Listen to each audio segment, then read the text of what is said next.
शायद यूपीएससी दुनिया की पहली ऐसी एजेंसीज में से है जिसने anti chat GPT software develop कर रखे हैं। ये काम जैन कम्युनिटी ने किया। जैन कम्युनिटी का एक जीतो करके सेंटर चलता है, तो पूरे देश के जैन बच्चों को उठाते हैं। मैंने आज तक किसी की लाइफ में रिलेशनशिप को सिलेक्शन में सहायक नहीं माना।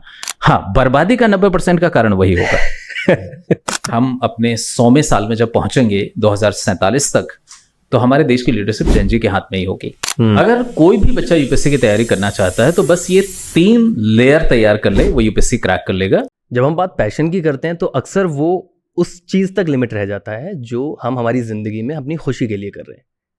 मुझे ऐसा लगता है कि शायद पैशन ऐसा शब्द है नहीं जो यूपीएससी को क्रैक करने के सपने को मैच कर पाए, क्योंकि ये जुनून अलग है। जब भी कोई बच्चा यूपीएससी को क्रैक करता है तो वो सिर्फ अपने सपने पूरे नहीं करता है, वो रास्ते खोलता है अपनी आने वाली कई पीढ़ियों के। वो अपने पूरे परिवार का नाम रोशन करता है।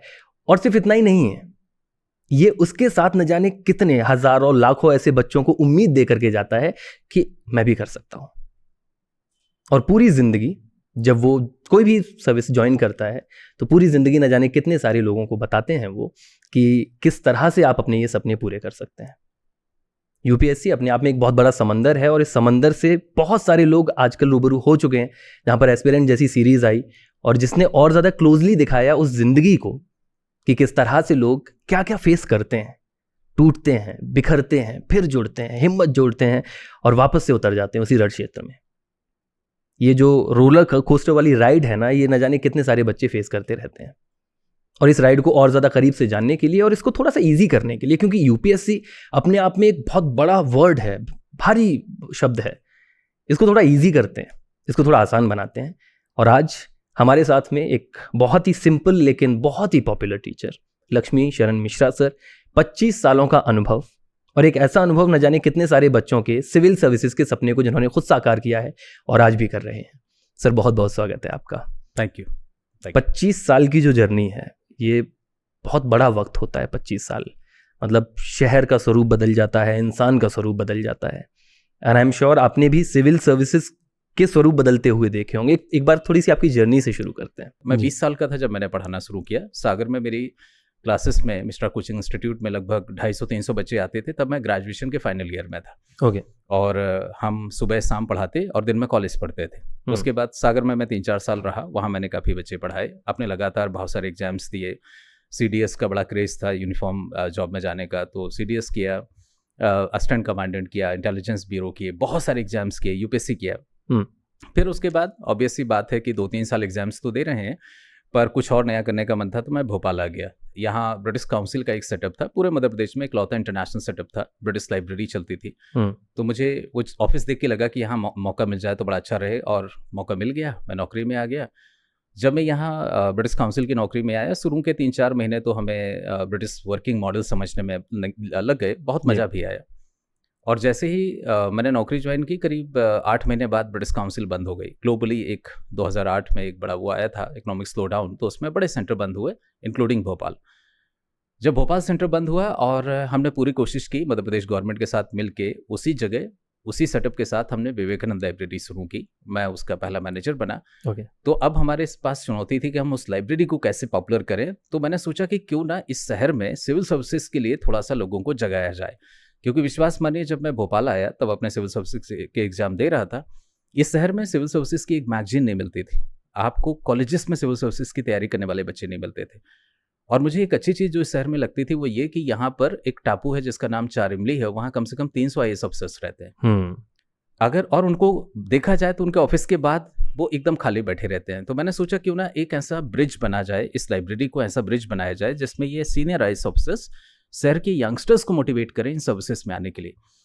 इसलिए 2008 में हमने सिविल सर्विसेज क्लब शुरू किया, जो बेसिकली एक वीकली डिस्कशन मॉड्यूल, एक सेमिनार मॉडल हुआ करता था, जिसमें आप सीएम सेक्रेटरी, आजकल जो चीफ सेक्रेटरी हैं वो हमारे पहले स्पीकर हुआ करते थे।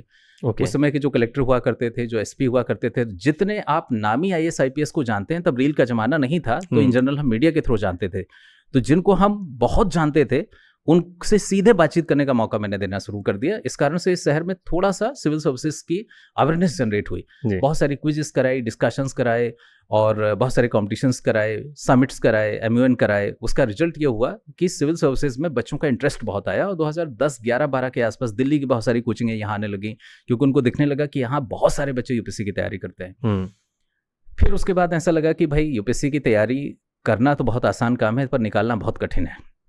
तैयारी तो कोई भी कर सकता है, पर निकलता वही है जो एक्चुअली जिसमें वो मेटल होता है। तो क्यों ना वो मेटल डेवलप किया जाए, मतलब UPSC की स्किल्स डेवलप की जाए। तो भी डेवलप्ड, हमने एक सेंटर डेवलप किया। सेंट्रल लाइब्रेरी में हमने एक क्लासेस शुरू की जहाँ पे हमने सिविल सर्विसेज स्किल डेवलपमेंट शुरू किया। स्किल डेवलपमेंट का सेंटर शुरू किया, उसे लोग ग्रेजुएट ग्रूमिंग सेंटर भी कहते थे, जिसमें हम केवल 6 महीने में करीब 100 किताबें पढ़ा देते थे। हम बहुत सारे फ्यूचर समिट्स करते थे कि अच्छा, उस दौर में हमने किया था कि बताओ आज टेलीकॉम का हमारा 3rd या 4th जनरेशन चल रहा है, तो आज से 50 साल बाद कौन सी जनरेशन्स होंगी। हम एविएशन के फ्यूचर टेक्नोलॉजी के बारे में बात करते थे। तो हमने एक नॉलेज कल्चर डेवलप करने की कोशिश की और एक ऐसा माहौल बना इस शहर में कि यहाँ पे बहुत सारे ब्यूरोक्रेट हैं जो मदद करना चाहते हैं। बहुत सारे बच्चे हैं, चूँकि यहाँ बहुत सारे नेशनल इंस्टीट्यूशन है, तो पूरे देश के अच्छे बच्चे यहाँ आते हैं। तो बच्चे अच्छे हैं, ब्यूरोक्रेट्स हैं। अगर हमने एक ऐसा प्लेटफॉर्म बना दिया जहाँ पे वो आपस में जुड़ सकें, थोड़ा अपने सपने बुन सकें, उनके लिए उनको हिम्मत मिल जाए और सपोर्ट मिल जाए, तो ये शहर UPSC में सिलेक्शन बढ़ा सकता है, जो हुआ भी। 2015, 16, 17, मुझे लगता है कोविड के पहले तक इस शहर में इतने सिलेक्शन होते थे कि दिल्ली चौंकता था कि छोटे से शहर में ऐसा क्या हो गया है कि यहाँ से UPSC में बाढ़ आ गई है सिलेक्शंस की। तो कहानी कुछ ऐसी है कि बहुत प्लान तरीके से नहीं हुआ। मैं खुद तैयारी करता था, मुझे जिन चीज़ों में मजा आता था उसके प्लेटफॉर्म्स बनते गए, मिलते गए। उससे शायद कुछ बच्चों को मोटिवेशन मिला, कुछ बच्चों को करियर मिला, और कुछ बच्चे कुछ भी नहीं बन पाए तो कम से कम दुनिया को जानने समझने के लायक तो हो गए। UPSC एक ऐसा समंदर है ना जहाँ पर जितना पढ़ें, जितना तैयारी करें उतना कम है। आपने पुराने ज़माने की और एक ऐसे टाइम की भी बात की जब एक्चुअली हब हो चुका था भोपाल। बिल्कुल। तो उस वक्त में किस किस तरह के स्टूडेंट थे जिन्होंने UPSC क्रैक किया? अगर मैं भोपाल का पिछले 20 साल का, मैं 20 साल से भोपाल में हूँ और UPSC को देख रहा हूँ 20 साल से, अगर पिछले 20 साल का एक इन जनरल थोड़ा समरी सी दूँ, तो इस शहर में सिलेक्शन को हम 3 पैरामीटर पे देखें। जैसे मैंने कुछ देर पहले जिक्र किया, यहाँ पे बहुत बड़ी संख्या में जो सिलेक्शन हो रहे हैं वो एक्चुअली अरेरा और चारिमली के बेल्ट से ही हो रहे हैं, क्योंकि वहाँ पे हर दूसरे घर में एक IAS है और आपको वो IAS की सुविधाएं, वो अथॉरिटी और उनकी आदत होती है, तो उनके बच्चों के पास तो दूसरा ऑप्शन ही नहीं है। तो ये बात सच है कि यहाँ के ज़्यादातर सिलेक्शन उस टापू से ही हो रहे हैं, इसमें कोई डाउट नहीं है जी। दूसरा, यहाँ से जो बच्चे हमको सेलेक्ट होते दिखते हैं उनमें एक चीज़ तो कॉमन है कि उन्होंने कॉलेज यहाँ से नहीं किया। उनमें से ज़्यादातर भोपाल के स्कूल बहुत दमदार हैं, यहाँ के स्कूल्स बहुत अच्छे हैं, तो उनमें कॉमन ये कि उन्हें स्कूलिंग भोपाल से की, पर कॉलेज करने कहीं बाहर चले गए और उसके बाद उनका सिलेक्शन हुआ। भोपाल मेडल लेता है कि हमने सिलेक्शन दिए, पर एक्चुअली यहाँ के कॉलेजेस बहुत सिलेक्शन ऑनेस्टली नहीं देते हैं। अगर मैं यहाँ की कॉलेजेस की बात करूँ तो यहाँ की कॉलेजेस में नेशनल इंस्टीट्यूशन ने, मतलब अगर मैं देखूँ हर साल अभी 5-6 सिलेक्शन होते हैं, उनमें कोई भी साल नहीं है जब मैनेट से सिलेक्शन ना हो। तो मैनेट एक इंस्टीट्यूट जो सबसे ज़्यादा सिलेक्शन देता है वो मैनेट है। IFM ने भी पहले बहुत सिलेक्शन दिए, अभी थोड़ा कम दिखते हैं। नेशनल लॉ स्कूल बहुत सिलेक्शन देता था, कभी कभार इक्का दुक्का एक्सीलेंस कॉलेज से भी दिख जाते हैं, नूतन कॉलेज से भी दिख जाते हैं, LN सिटी से दिख जाते हैं या UIT RGPB से दिख जाते हैं। पर बहुत सिंपल सी बात है कि जो नेशनल इंस्टीट्यूशन है वो पूरे देश का फिल्टर्ड क्राउड है। तो अगर यहाँ के कॉलेजेस में कौन सेलेक्ट हुआ है यहाँ के कॉलेजेस में पढ़ते हुए, तो वो मेजरली नेशनल इंस्टीट्यूशन के बच्चे हैं। मैं किसी को डीमोटिवेट नहीं कर रहा हूँ, पर ये ट्रेंड दिख रहा है। और जो भोपाल में हमको सिलेक्शन दिख रहे हैं वो मोस्टली IITians हैं, जो भोपाल के स्कूल में पढ़े, फिर IITs में चले गए या किसी अच्छे लॉ स्कूल में चले गए, DU में चले गए और उसके बाद उनका सिलेक्शन हुआ। तो भोपाल से हर साल 5-6 सिलेक्शन होते हैं और उस सिलेक्शन में सबसे बड़ा रोल यहाँ के स्कूल्स का है। यहाँ के स्कूल, मैं कई बार ये पब्लिक फोरम पे लिखता हूँ कि इतने अच्छे स्कूल देश के किसी शहर में नहीं है जैसे भोपाल में, इसलिए यहाँ से आज भी सिलेक्शन बहुत अच्छे हैं। लेकिन आपने जब कॉलेजेस की बात की तो आखिर ऐसा क्या डिफरेंस आ जाता है कि स्कूल्स बहुत अच्छे हैं बट कॉलेजेस थोड़ी मात खा रहे हैं? What do you think? देखिए, 2 बड़ी चीज़ें हैं। पहली बड़ी चीज़ तो ये है कि यहाँ का बच्चा, नॉर्मली यहाँ का स्कूल करने वाला बच्चा कॉलेज यहाँ नहीं करता है। यहाँ कॉलेज करते हैं मोस्टली गांव कस्बों से आए बच्चे, उनका एजुकेशन का लेवल, उनकी स्कूलिंग वैसे ही वीक होती है। दूसरा, यहाँ कॉलेज में एक्चुअली अच्छा नॉलेज इकोसिस्टम नहीं है, अच्छा नॉलेज कल्चर नहीं है। आप किसी कॉलेज में चले जाइए, आपको क्विजिंग क्लब प्रोबेबली नहीं मिलेगा, आपको लिटरेरी सोसाइटी नहीं मिलेगी, आपको डिबेटिंग क्लब नहीं मिलेगा। यहाँ पर आप एकेडमिक सिलेबस पढ़ करके किसी तरीके से परीक्षा में पास होकर के आप डिग्री मिल जाती है, पर जैसे आप गाँव कस्बे से आए हैं वैसे ही हैं। आपकी जो स्किल सेट है, आपका जो एक्सपोजर है, वो सारी चीज़ें स्कूल ने डेवलप की हैं। तो एक तो यहाँ कॉलेज में पढ़ने वाले बच्चे ज़्यादातर ऐसी जगहों से आए हैं जहाँ उन्हें एक्सपोजर मिला नहीं, और अनफॉर्चुनेटली यहाँ के कॉलेज भी नहीं देते हैं। यहाँ के कॉलेज में नॉलेज कल्चर बिल्कुल दिखाई नहीं देता। मैं तो साल भर पिछले 20 साल से लगभग हर साल हर कॉलेज जाता हूँ, वहाँ सेशंस लेता हूँ, और मुझे हर साल कॉलेज नीचे ही जाते दिख रहे हैं। कोई बहुत अच्छी स्टूडेंट सोसाइटी आपको नहीं दिखती। डीओ में आप चले जाइए, बहुत नीचे का 10वें 15वें नंबर का कॉलेज भी होगा तो वहाँ भी बहुत स्ट्रॉन्ग ड्रामा सोसाइटी होगी, बहुत स्ट्रॉन्ग लिटरेचर क्लब होगा। यहाँ पर एक लिटरेचर क्लब नहीं है किसी कॉलेज में। ये इस लेवल का शहर है कि यहाँ पर कॉलेज तो बड़े बड़े दिखते हैं, बिल्डिंग्स बड़ी बड़ी दिखते हैं, प्राइवेट शोरूम बड़े खुल गए हैं, मॉल्स खुल गए हैं कॉलेज के नाम पर कल्चर कुछ भी नहीं है, नॉलेज कल्चर नहीं है। तो इस कारण से वो बच्चा जैसा आता है वैसे ही 3 साल में यहाँ से ग्रेजुएट होकर निकल जाता है। उसमें बहुत ज़्यादा लर्निंग स्किल्स डेवलप नहीं होती, skills in general, reading writing, creative skills, ये सब डेवलप नहीं हो पाता। यूपीएससी की तो बात कर रहे हैं क्योंकि ये बहुत इंपॉर्टेंट टॉपिक है जी। मध्य प्रदेश का एजुकेशन सिस्टम, चाहे वो हम प्राइवेट की बात कर लें या हम गवर्नमेंट की बात कर लें, कितने सुधार की ज़रूरत है और वाकई में क्या क्या और हो सकता है, कितना पोटेंशियल है? देखिए, मध्य प्रदेश में अब देखिए, लोगों की एक मजबूरी तो होती है कि उन्हें स्कूल अपने घर के बगल में ही करना होता है, क्योंकि स्कूल के टाइम पे नॉर्मली बहुत रेयर बच्चे, आजकल तो बोर्डिंग कोई नहीं जाता, पहले तो फिर भी बोर्डिंग चले जाते थे जी। तो स्कूलिंग ही सारा फर्क लाती है, और स्कूलों की हालत बहुत ख़राब है। स्कूलों की हालत, अगर भोपाल में मैं स्कूलों के बीच भी बहुत सालों से हूँ, यहाँ के कुछ स्कूलों को छोड़ दिया जाए तो बाकी स्कूलों में, थोड़ा मिशनरी स्कूल्स को मैं स्पेशली थैंक्स कहूँगा कि वो अभी भी डंडे की दम पे आपको लिखना पढ़ना सिखा देते हैं। कुछ अच्छे हैं जो ग्रूमिंग पे ध्यान दे रहे हैं, 2-4 अच्छे स्कूल्स हैं। अदरवाइज भोपाल की स्कूल्स की हालत तो ख़राब है ही। अगर हम गाँव कस्बों के स्कूल की बात करें, मैं ये बोल देता हूँ कि अगर आप गाँव के किसी इंग्लिश मीडियम स्कूल से आए हैं तो प्लीज़ इंग्लिश मीडियम में कोई कोर्स मत करना, नहीं तो तुम पक्के तौर पे फेल होगे, क्योंकि वहाँ तुम्हें बस इंग्लिश नहीं सिखाई जाती क्योंकि तुम इंग्लिश मीडियम स्कूल के हो, बाकी तो कुछ आता ही नहीं तुम्हें। तो मध्य प्रदेश सरकार के स्कूलों की हालत बहुत ख़राब है, क्योंकि हम बहुत आसानी से उन्हें पास कर रहे हैं। कोई रीडिंग कल्चर नहीं है, किताबें पढ़ाई नहीं जाती हैं, स्कूल में एक्टिविटीज़ नहीं है। मैं कई बार मजाक में कहता हूँ कि वैसे दिखने में मध्य प्रदेश डेवलप्ड है, पर देश में शायद इससे ख़राब स्कूल कहीं नहीं है जितने मध्य प्रदेश में है। मैं बाय द वे 10 साल स्कूल एजुकेशन डिपार्टमेंट की नौकरी करता था, तो मैं इंटरनली भी थोड़ा स्कूल्स को जानता हूँ। राइट। और कॉलेजेस की अगर बात करूं, मैं पैन मध्य प्रदेश घूमता रहता हूं। कॉलेजेस में भी एक्चुअली अगेन वही प्रॉब्लम है, जब भोपाल जैसी जगह पे बहुत अच्छा नॉलेज कल्चर नहीं है तो ज़्यादातर कॉलेजेस एक्चुअली एग्जामिनेशन सेंटर्स हैं। वहाँ बच्चा एडमिशन कराता है, एग्ज़ाम देने आता है, डिग्री लेता है, चला जाता है। मध्य प्रदेश में शिक्षा बच्चे में कोई बदलाव नहीं ला रही है, बस उसकी उम्र बढ़ा रही है कि अब तुम सेकंड स्टैंडर्ड में थे, अब 3rd में हो, अब 4th में हो। यहाँ का शिक्षा का स्तर बहुत ख़राब है। कुछ अच्छे स्कूल हैं जो थोड़ा सा अच्छा अभी भी बच्चों को ग्रूम कर रहे हैं, कुछ कॉलेजेस हैं, पर सरकारी कॉलेजेस की हालत बहुत ख़राब है। फंड की भी कमी नहीं है, पैसा भी आ रहा है, टीचर्स को पैसा अच्छा खासा मिल रहा है, बहुत अच्छे टीचर्स भी हैं, मतलब इतने बड़े पैमाने पर टीचर्स भर्ती किए जा रहे हैं, सब कुछ अच्छा है, पर कल्चर मिसिंग है। कई बार आपने देखा होगा, अगर आप दिल्ली के अच्छे स्कूल या कॉलेज को देखेंगे, हो सकता है कि बहुत पुरानी वो लाल सी ईंटों वाली कोई बिल्डिंग होगी, कोई इंफ्रा नहीं होगा, पर उसका एलुमनाई बेस देखो कि आपको लगेगा कि यहाँ से पता नहीं कौन कौन लोग निकले होंगे जी।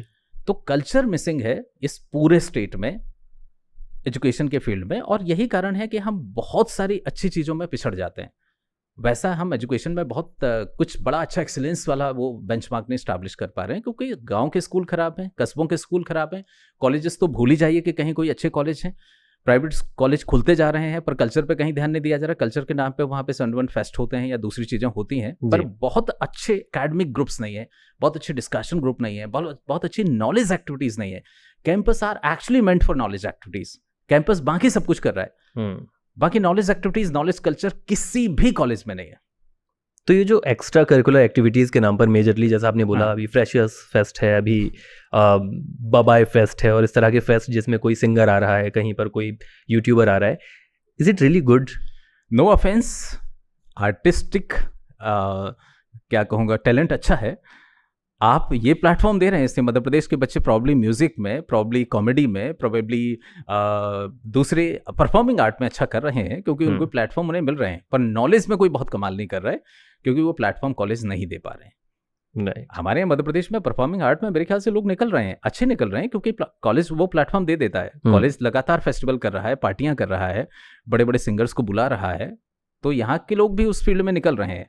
वो भी एक अच्छा आर्ट है, वो भी अच्छा टैलेंट है, उसमें जा रहे हैं, पर इंटेलेक्चुअली मध्य प्रदेश बहुत ग्रूम नहीं कर पा रहा है, बहुत आगे नहीं बढ़ पा रहा है, बहुत ग्रो नहीं कर पा रहा है, क्योंकि इंटेलेक्चुअल कल्चर मिसिंग है इस शहर में, पूरे मध्य प्रदेश में ओवरऑल। मतलब मैं हर शहर में जाता हूँ, हर छोटे गांव के कॉलेज से लेकर के बड़े बड़े कॉलेजेस में एड्रेस करता हूँ, मुझे इंटेलेक्चुअल भूख, आग, टीचर्स की इच्छा या कोई ऐसा इकोसिस्टम दिखाई नहीं देता जो किसी बच्चे को जीरो से उठा करके इस देश के टॉप इंटेलेक्चुअल उसमें शामिल कर दे। ट्रू। यूपीएससी पर आते हैं तो जी। यूपीएससी एग्ज़ाम, जैसा मैंने बोला कि ये शब्द अपने आप में बहुत भारी है और सोचते हुए ही लगता है कि यार बहुत टफ होगा। वाकई में टफ है?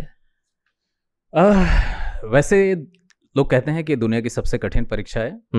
ये वो लोग कहते हैं जो इस एग्जाम को जानते नहीं है। एक बार आप इस एग्जाम की तैयारी करिए तो आपको समझ में आएगा कि दुनिया की सबसे आसान परीक्षा है, क्योंकि इस परीक्षा में पढ़ना बहुत कम पड़ता है।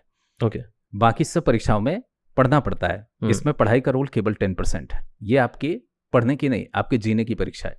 आप कैसे जिंदगी जीते हैं, आप चीज़ों को किस नज़रिए से देखते हैं, आप अपने आसपास की दुनिया में कितने खुश हैं, कितने इन्वॉल्व हो रहे हैं, कितने उसे बदलने के लिए पागल हैं, ये सारी चीज़ें एक्चुअली यूपीएससी की तैयारी है। तो अगर मैं आपके सवाल का सीधा जवाब दूं तो यूपीएससी दुनिया की सबसे आसान परीक्षा है, क्योंकि ये आपकी पर्सनालिटी की परीक्षा है, आपकी पढ़ाई की नहीं। अगर या तो आप में वो पर्सनालिटी, वो अप्रोच है, या फिर आप डेवलप कर लीजिए तो हंसते हंसते आप यूपीएससी क्रैक कर लेंगे। और अगर आपने पढ़ने की कोशिश की तो बुढ़े हो जाएंगे, बाल सफ़ेद हो जाएंगे, आंखों पे चश्मा चढ़ेगा, पर यूपीएससी क्रैक नहीं होगा। यूपीएससी बहुत आसान है, बस आप इसे समझ गलत लेते हैं। पढ़ करके ये परीक्षा कतई नहीं निकलती है, ये परीक्षा आपको जीनी पड़ती है। ओके। इसका सिलेबस आपकी लाइफ है। आप उस लाइफ को जितना जिएंगे, जितना इन्वॉल्व होंगे, जितना खुश होकर के जिएंगे, उतना जल्दी आप यूपीएससी क्रैक कर लेंगे। तो 10th और 12th में स्पेशली बहुत सारे ऐसे बच्चे होते हैं जिनको आईएएस बनना होता है बड़े होकर के, और क्यों ना हो, जो रुतबा हम देखते हैं या जिस तरीके की सुविधाएं हम देखते हैं, जो पोजीशन है, उसके बाद मैक्सिमम लोग चाहते हैं, बट उनमें से बहुत शायद नहीं बन पाते हैं, या शायद बनते भी होंगे। ज़्यादा अंदर की बात आपको पता है, क्या वो बन पाते हैं जितने चाहते हैं या जितने कोचिंग के लिए शुरू करते हैं? मैं करीब 15-20 साल से चूंकि यूपीएससी की तैयारी कराता हूं, तो मेरे बहुत सारे दोस्त हैं जो ब्यूरोक्रेसी में हैं। तो नॉर्मली जो हर साल 10th का रिजल्ट आता है, 12th का रिजल्ट आता है, जो उसके स्टेट टॉपर होते हैं, तो कोई ना कोई कलेक्टर मेरे पास भेज देता है, या कोई सेक्रेटरी गवर्नमेंट का उसको मेरे पास लेके आता है कि इसने कह दिया है न्यूज़पेपर के इंटरव्यू में या टीवी इंटरव्यू में कि मैंने तो यूपीएससी करना है, मुझे तो आईएएस ही बनना है। मैं कहता हूँ, मैं सर्टिफिकेट देता हूँ, ये कभी नहीं बनेगा। और मोस्टली वो कभी नहीं बन पाते हैं। उसके पीछे दो बड़े कारण हैं। एक तो आपने ये जो टॉपर का महिमा मंडन है, उस बच्चे ने 10% मेहनत भी नहीं की है जीवन की, और आपने उसको सेलिब्रिटी बना दिया। वो सेलिब्रिटी के घमंड में जिएगा, उसको दोबारा आप कभी मेहनत करनी नहीं, क्योंकि उसको ये तो लगता है कि बाकी सब कचरा है, मैं बहुत होशियार आदमी हूँ। तो बहुत जल्दी स्कूल में और कॉलेज, खासतौर पर 10th और 12th में जो टॉप कर जाते हैं, उनमें खुद को सेलिब्रिटी समझने का ऐसा घमंड आ जाता है, ऐसा दम्भ आ जाता है, ऐसा नकली जीवन वो जीने लगते हैं कि फिर वो मेहनत करना बंद कर देते हैं। और कोई भी परीक्षा हो, चाहे जेईई हो, चाहे यूपीएससी हो या कैट हो, कोई भी एग्जाम हो, उसने जितना 10th में 100% लाने के लिए पढ़ा है, उससे कम से कम 20 गुना और ज़्यादा पढ़ना है। तो एक तो यह है कि टॉपर का महिमा मंडन उन्हें बर्बाद कर देता है। दूसरा, स्कूल में टॉप करना आपकी अलग स्किल को चेक कर रहा है, और यूपीएससी निकालना अलग स्किल है। तो हो सकता है कि वो बहुत पढ़ाकू हो जी, लेकिन वो यूपीएससी निकाल पाएगा, इसकी कोई गारंटी नहीं है। तो मैं रिपीट करता हूं, अगर वो बहुत डायनामिक है, वो स्कूल के टॉपर के साथ साथ स्कूल का ऑलराउंडर है, तो वो पक्के तौर पे यूपीएससी क्रैक करेगा। लेकिन अगर वो केवल पढ़ाकू है तो उसके निकलने की संभावना बहुत कम है, उसके यूपीएससी में सेलेक्ट होने की संभावना बहुत कम है। और मैं ये पूरे दावे के साथ कह सकता हूं, ये चेक कर लीजिए, पिछले 20 साल में एमपी के जो स्टेट टॉपर होंगे स्कूल के 10th और 12th के, वो यूपीएससी तो कतई क्लियर नहीं कर पाए होंगे, यूपीएससी नहीं निकाल पाए होंगे। लेकिन जो स्कूल का उस बैच का बहुत ऑलराउंडर होगा, जो स्पोर्ट्स में भी होगा, बाकी चीज़ों में भी होगा, वो पक्के तौर पे यूपीएससी निकाल ले गया होगा। बहुत ही इंटरेस्टिंग पॉइंट है ये। मतलब ऐसे बहुत रेयर केस आते हैं जिन्होंने 10th 12th में टॉप किया था और उन्होंने फिर किसी कॉम्पिटिटिव एग्जाम को भी टॉप किया, कि आईआईटी जेईई में जाकर के टॉप किया, यूपीएससी में किया, नीट में किया। ऐसे बहुत रेयर केस आते हैं। वो वही होते हैं, वो कोई डिफरेंट नेम होते हैं जो इन कॉम्पिटिशन एग्जाम को टॉप करते हैं। ऐसा क्यों आखिर? देखिए, वही सेलिब्रिटी वाला एंगल, ओवर कॉन्फिडेंस। सेलिब्रिटी वाला एंगल तो है ही। सबसे बड़ी चीज ये है कि केवल एक सिलेबस रट करके उसे एग्जाम में लिखने से आप स्कूल टॉप कर जाते हैं। लाइफ में कोई भी एग्जाम केवल सिलेबस की एग्जाम नहीं है। आपका ऑब्जर्वेशन स्किल कितना स्ट्रांग है, आप कितने अच्छे लेखक हैं, आप कितना अच्छा आपका डिसिप्लिन है, आप चीज़ों में कितना इन्वॉल्व होते हैं, आप कितने ऑप्टिमिस्टिक हैं, आप कितने कॉम्पिटिटिव हैं, आप कितना एफर्ट डालते हैं, ये चीज़ें एक्चुअली तब आप में डेवलप होती हैं जब आप ऑलराउंडर होते हैं, जब आप स्पोर्ट्स में होते हैं, जब आप कल्चरल एक्टिविटीज़ में होते हैं, जब आप को करिकुलर एक्टिविटीज़ में पार्टिसिपेट करते हैं, जब हर दिन को एक अपॉर्चुनिटी की तरह जीते हैं, जब हर दिन कुछ नया उठपटांग करने की कोशिश करते हैं, तो आप में खतरनाक क्रिएटिविटी डेवलप हो जाती है। तो आप एक स्कूल में रहते हुए 15-16 साल की उम्र में आपने अपनी लाइफ को कितना एक्सप्लोर करके देखा, अपने टैलेंट को कितना एक्सप्लोर करके देखा है, वो तय करता है कि आप कितने ग्रूम्ड हुए हैं। केवल स्कूल की मार्कशीट आपके 10% टैलेंट को भी नहीं दिखाती है। और यूपीएससी जो ढूंढ रहा है वो स्कूल के टॉपर में तो नहीं है, वो उसमें है जो आपको स्पोर्ट्स में भी दिख रहा है, जो आपको म्यूजिक में भी दिख रहा है, जो आपको क्विज में भी दिख रहा है, जो स्कूल के सारे बदमाशियों में भी दिख रहा है। ऐसे बच्चे जल्दी यूपीएससी क्रैक कर लेते हैं। एक मूवी आई थी 12th फेल जी, और बड़ी इंटरेस्टिंग मूवी, बहुत मोटिवेशनल मूवी। बट ये सवाल है, क्या वाकई में मतलब कोई केस हो सकता है स्पेशली, बट क्या कोई 12th फेल वाकई में यूपीएससी क्रैक कर सकता है? बहुत ईमानदारी से कहूँ नहीं हो सकता। आज के समय में कोई भी 12th फेल तो छोड़ दीजिए, 12th फेल दो चीजें हैं। 12th फेल एक दिखाता है कि वो आदमी पढ़ना लिखना ही नहीं चाहता, उसे लिखना नहीं आता, उसे पढ़ना नहीं आता है, और वो ये धुन पाल बैठा है कि उसे यूपीएससी क्रैक करना है। आज के समय में धुन से नहीं होता, आज के समय में स्किल्ड इंसान ही यूपीएससी क्रैक करता है। तो अगर मैं सीधे तौर पे कहूँ कि आज के समय में स्कूल का 12th फेल तो सही, छोड़ दीजिए, कोई ऐसा बच्चा जो 2nd डिवीजन भी है और वो वैसे ही रह करके यूपीएससी क्रैक करना चाहता है, तो उसका जीवन में कभी सिलेक्शन नहीं होगा। मैंने जितने टॉपर देखे हैं, मतलब जितने यूपीएससी सेलेक्ट होते हैं, उनमें ये चीज़ तो कॉमन है कि वो बहुत अच्छे स्कूल से पढ़े हैं और स्कूल के भी ऑलराउंडर हैं, स्कूल के भी टॉपर्स हैं, टॉपर के साथ साथ ऑलराउंडर भी हैं। तो आज के समय में ईमानदारी से कहूँ तो औसत बच्चा यूपीएससी क्रैक नहीं कर सकता, क्योंकि औसत बच्चे की ग्रूमिंग अच्छी नहीं है। तो ये फिल्म ने एक्चुअली लोगों को दो चीज़ों पर बहुत ज़्यादा कंफ्यूज किया, या यूँ कहें गुमराह किया। पहला तो ये कि मैं कई बार गांव के स्कूलों में जाता हूं और वो बच्चे घमंड से कहते हैं कि हम तो गधे हैं, हमारी सप्लीमेंट्री आई है, हम फेल हुए हैं तो हम तो पक्का यूपीएससी निकाल लेंगे। तो मैं उन्हें कहता हूं कि बेटा, गधों के लिए रिजर्वेशन नहीं है यूपीएससी में। वो बच्चा जो कुछ नहीं कर सकता था, वो अपना सामान उठा के बैग पैक करके दिल्ली चला जाता है, लाखों रुपए खर्च करता है, जबकि सच्चाई है कि उसका सिलेक्शन नहीं होना है। इस फिल्म ने एक गलत कॉन्फिडेंस दे दिया उन बच्चों को जिनने कुछ नहीं किया। उनको लगता है कि वो 12th फेल हैं, इसलिए पक्का उनका सिलेक्शन हो जाएगा। तो गलत लोग मोटिवेट होकर यूपीएससी में आ गए, कुछ लोगों का भला हुआ, उनने अरबों कमा लिए। एक और गलत उसमें वो है, फिर कभी उस पर हम चर्चा करें, पर एक्चुअली उन्होंने रिलेशनशिप को महिमा मंडित कर दिया। इस परीक्षा में उससे बड़ा जहर कुछ नहीं होता है। और उस मूवी को देखने के बाद ज़्यादातर लोगों को ये लगा कि अगर आप रिलेशनशिप में हैं ड्यूरिंग प्रिपरेशन, तो ये आपके सिलेक्शन में मदद करती है। मैंने तो अपने करियर में दसों हज़ार बच्चे पढ़ाए हैं, एक भी बच्चा मैंने ऐसा नहीं देखा जो रिलेशनशिप में है और वो एग्ज़ाम निकाल ले, क्योंकि दोनों चीज़ें एक दूसरे की दुश्मन है। आप ये मानते हैं कि रिलेशनशिप और इस तरह के कॉम्पिटिटिव एग्जाम एक साथ नहीं बैलेंस किए जा सकते? मैं ये 200% मानता हूँ। मुझे ऐसा लगता है, इस पर खुल के अगर बातचीत करें तो देखिए, जब बच्चा तैयारी करने के लिए जाता है उस समय वो अपने घर से अलग होता है और उसे इमोशनल सपोर्ट की ज़रूरत होती है। उसे जो सामने इमोशनल सपोर्ट मिल रहा है वो भी उतना ही अकेला है। दूसरा, उसकी भी ज़िंदगी अभी तय नहीं है, उसे नहीं पता कि वो कौन है, सामने वाले को नहीं पता वो कौन है।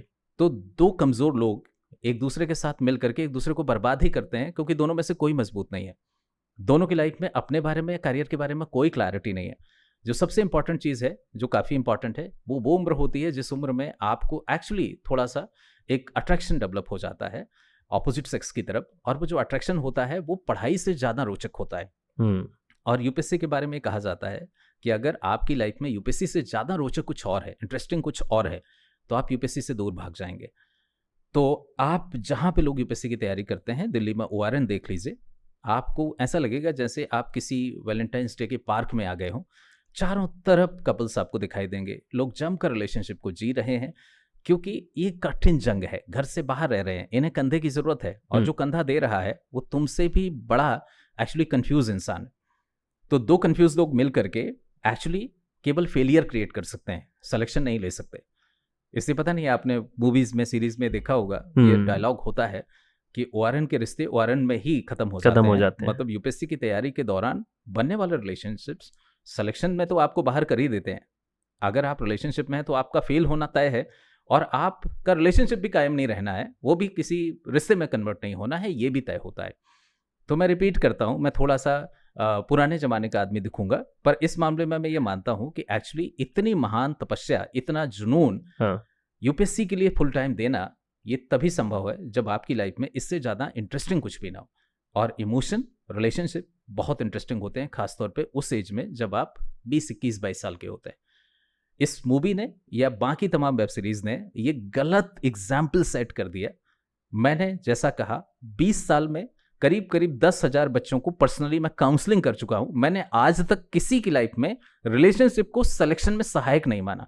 हाँ, बर्बादी का 90% का कारण वही होगा। ओके, तो कोचिंग कितनी इंपॉर्टेंट है? क्या बिना कोचिंग के भी यूपीएससी निकाला जा सकता है? मैं कहूँगा कि ईमानदारी से बिना कोचिंग अब यूपीएससी क्रैक नहीं किया जा सकता। बिना कोचिंग अब यूपीएससी क्रैक करना मुश्किल है। ओके। उसका सबसे बड़ा कारण यह है कि देखिए, मैं एक अच्छा तैराक बनना चाहता हूँ और मैं घर पे किसी टीवी पर एक बढ़िया तालाब बना करके और उसमें थोड़ा कोशिश करूं तैरने की, तो नहीं हो पाएगा। आपको कम से कम पानी में उतरना पड़ेगा। मैं अच्छा क्रिकेटर बनना चाहता हूं तो केवल मैं घर पे बैट लेकर के अपने ड्राइंग रूम में बैठ करके क्रिकेटर नहीं बन सकता। यूपीएससी एक कॉम्पिटिटिव एग्जाम है जी। उसमें आप तब सेलेक्ट होंगे जब आप अपने कॉम्पिटिटर को हराएंगे, और कॉम्पिटिटर को हराने के लिए कॉम्पिटिटर के बीच जाना पड़ता है। और कॉम्पिटिटर के बीच जाने के लिए आपको ऐसी जगह जाना पड़ता है जहां आप जैसे 200, 500, 1000 लोग तैयारी कर रहे हो। उनकी गलतियों से हमें सीखना पड़ता है कि हम वो गलती ना करें, उनकी अच्छाइयों से हमें इम्प्रूव करना पड़ता है अपने आप को, और ये आपको किसी कोचिंग में ही मिलता है। मैं ये नहीं कहूँगा कि आप कोचिंग जाइए, पर मैं ये ज़रूर कहूँगा कि आप ऐसी जगह जाइए जहाँ पे आप जैसे तैयारी करने वाले कुछ लोग हों। अच्छा, एक बड़ी अजीब सी चीज़ हो गई है पिछले कुछ समय से, खासतौर पे लॉकडाउन के बाद से हम अपने आप में बहुत खुश रहने लगे हैं। हम हर काम खुद करना चाहते हैं। हम खाना भी बाहर खाने की बजाय ऑर्डर करना पसंद करते हैं, क्योंकि हम अपने घर में अपने सुकून के साथ, अपने कंफर्ट्स के साथ, अपने बिस्तर से बाहर नहीं जाना चाहते हैं। ऐसी कंडीशन में यूपीएससी में सेल्फ स्टडी भी आजकल एक बहुत बड़ा नशा बन गया है कि हम खुद पढ़ेंगे। ये खुद पढ़ने के पीछे दो बड़ी चीज़ है। एक, मैं जो हूं उसे चेंज नहीं करना चाहता, मतलब मैं जैसा लिखता हूं वैसे लिखूंगा, मेरा जो कंफर्ट है उससे मुझे बाहर नहीं जाना है। तो नंबर एक, मैं खुद को बदलना नहीं चाहता, क्योंकि अगर मैं किसी के बीच जाऊंगा तो मुझे वहां बदलना पड़ेगा अपने आप को। और नंबर दो, मैं नहीं चाहता कोई मुझे जज करे, कोई मुझे इंस्ट्रक्शन दे, कोई मुझे कहे कि तुम इस चीज़ को ठीक करो। तो मेरे अंदर ना ये वाला भाव बहुत ज़्यादा आ गया है कि मैं जैसा हूँ मैं चेंज नहीं होऊंगा। यूपीएससी को पढ़ी हो तो झक मार के मेरे हिसाब, मेरे लेवल पे आ जाए, मुझे सेलेक्ट करके ले जाए। और दूसरा, मुझे लगता है कि कोई मुझे जज ना करे, मैं पैदा ही परफेक्ट हुआ हूँ, मैं तो पैदा ही आईएएस टॉपर बन गया हूँ। तो ये जो सेल्फ स्टडी का पागलपन है, ये नशा है, इसके कारण ज़्यादातर बच्चे फेल हो रहे हैं। इसलिए मैं कहूँगा कि अगर आप यूपीएससी निकालना चाहते हैं तो अव्वल तो आपको कॉम्पिटिटर को फील करने के लिए, कॉम्पिटिशन को फील करने के लिए आपको मैदान में जाना चाहिए, जो आपको कोचिंग्स में ही मिल सकता है। और नंबर दो, कि अगर आप सेल्फ स्टडी करेंगे तो आप जो कचरा पैदा हुए हैं वही कचरा बने रहेंगे। आप अपने कंफर्ट से कभी बाहर नहीं निकलेंगे, कोई आपको चैलेंज ही नहीं करेगा, आपको जाके पता नहीं चलेगा, आपको लगेगा दुनिया के सबसे अच्छे स्पीकर हैं, कोई आपसे बेहतर दिखेगा, तभी तो आपको पता चलेगा कि आप में क्या कमियां हैं।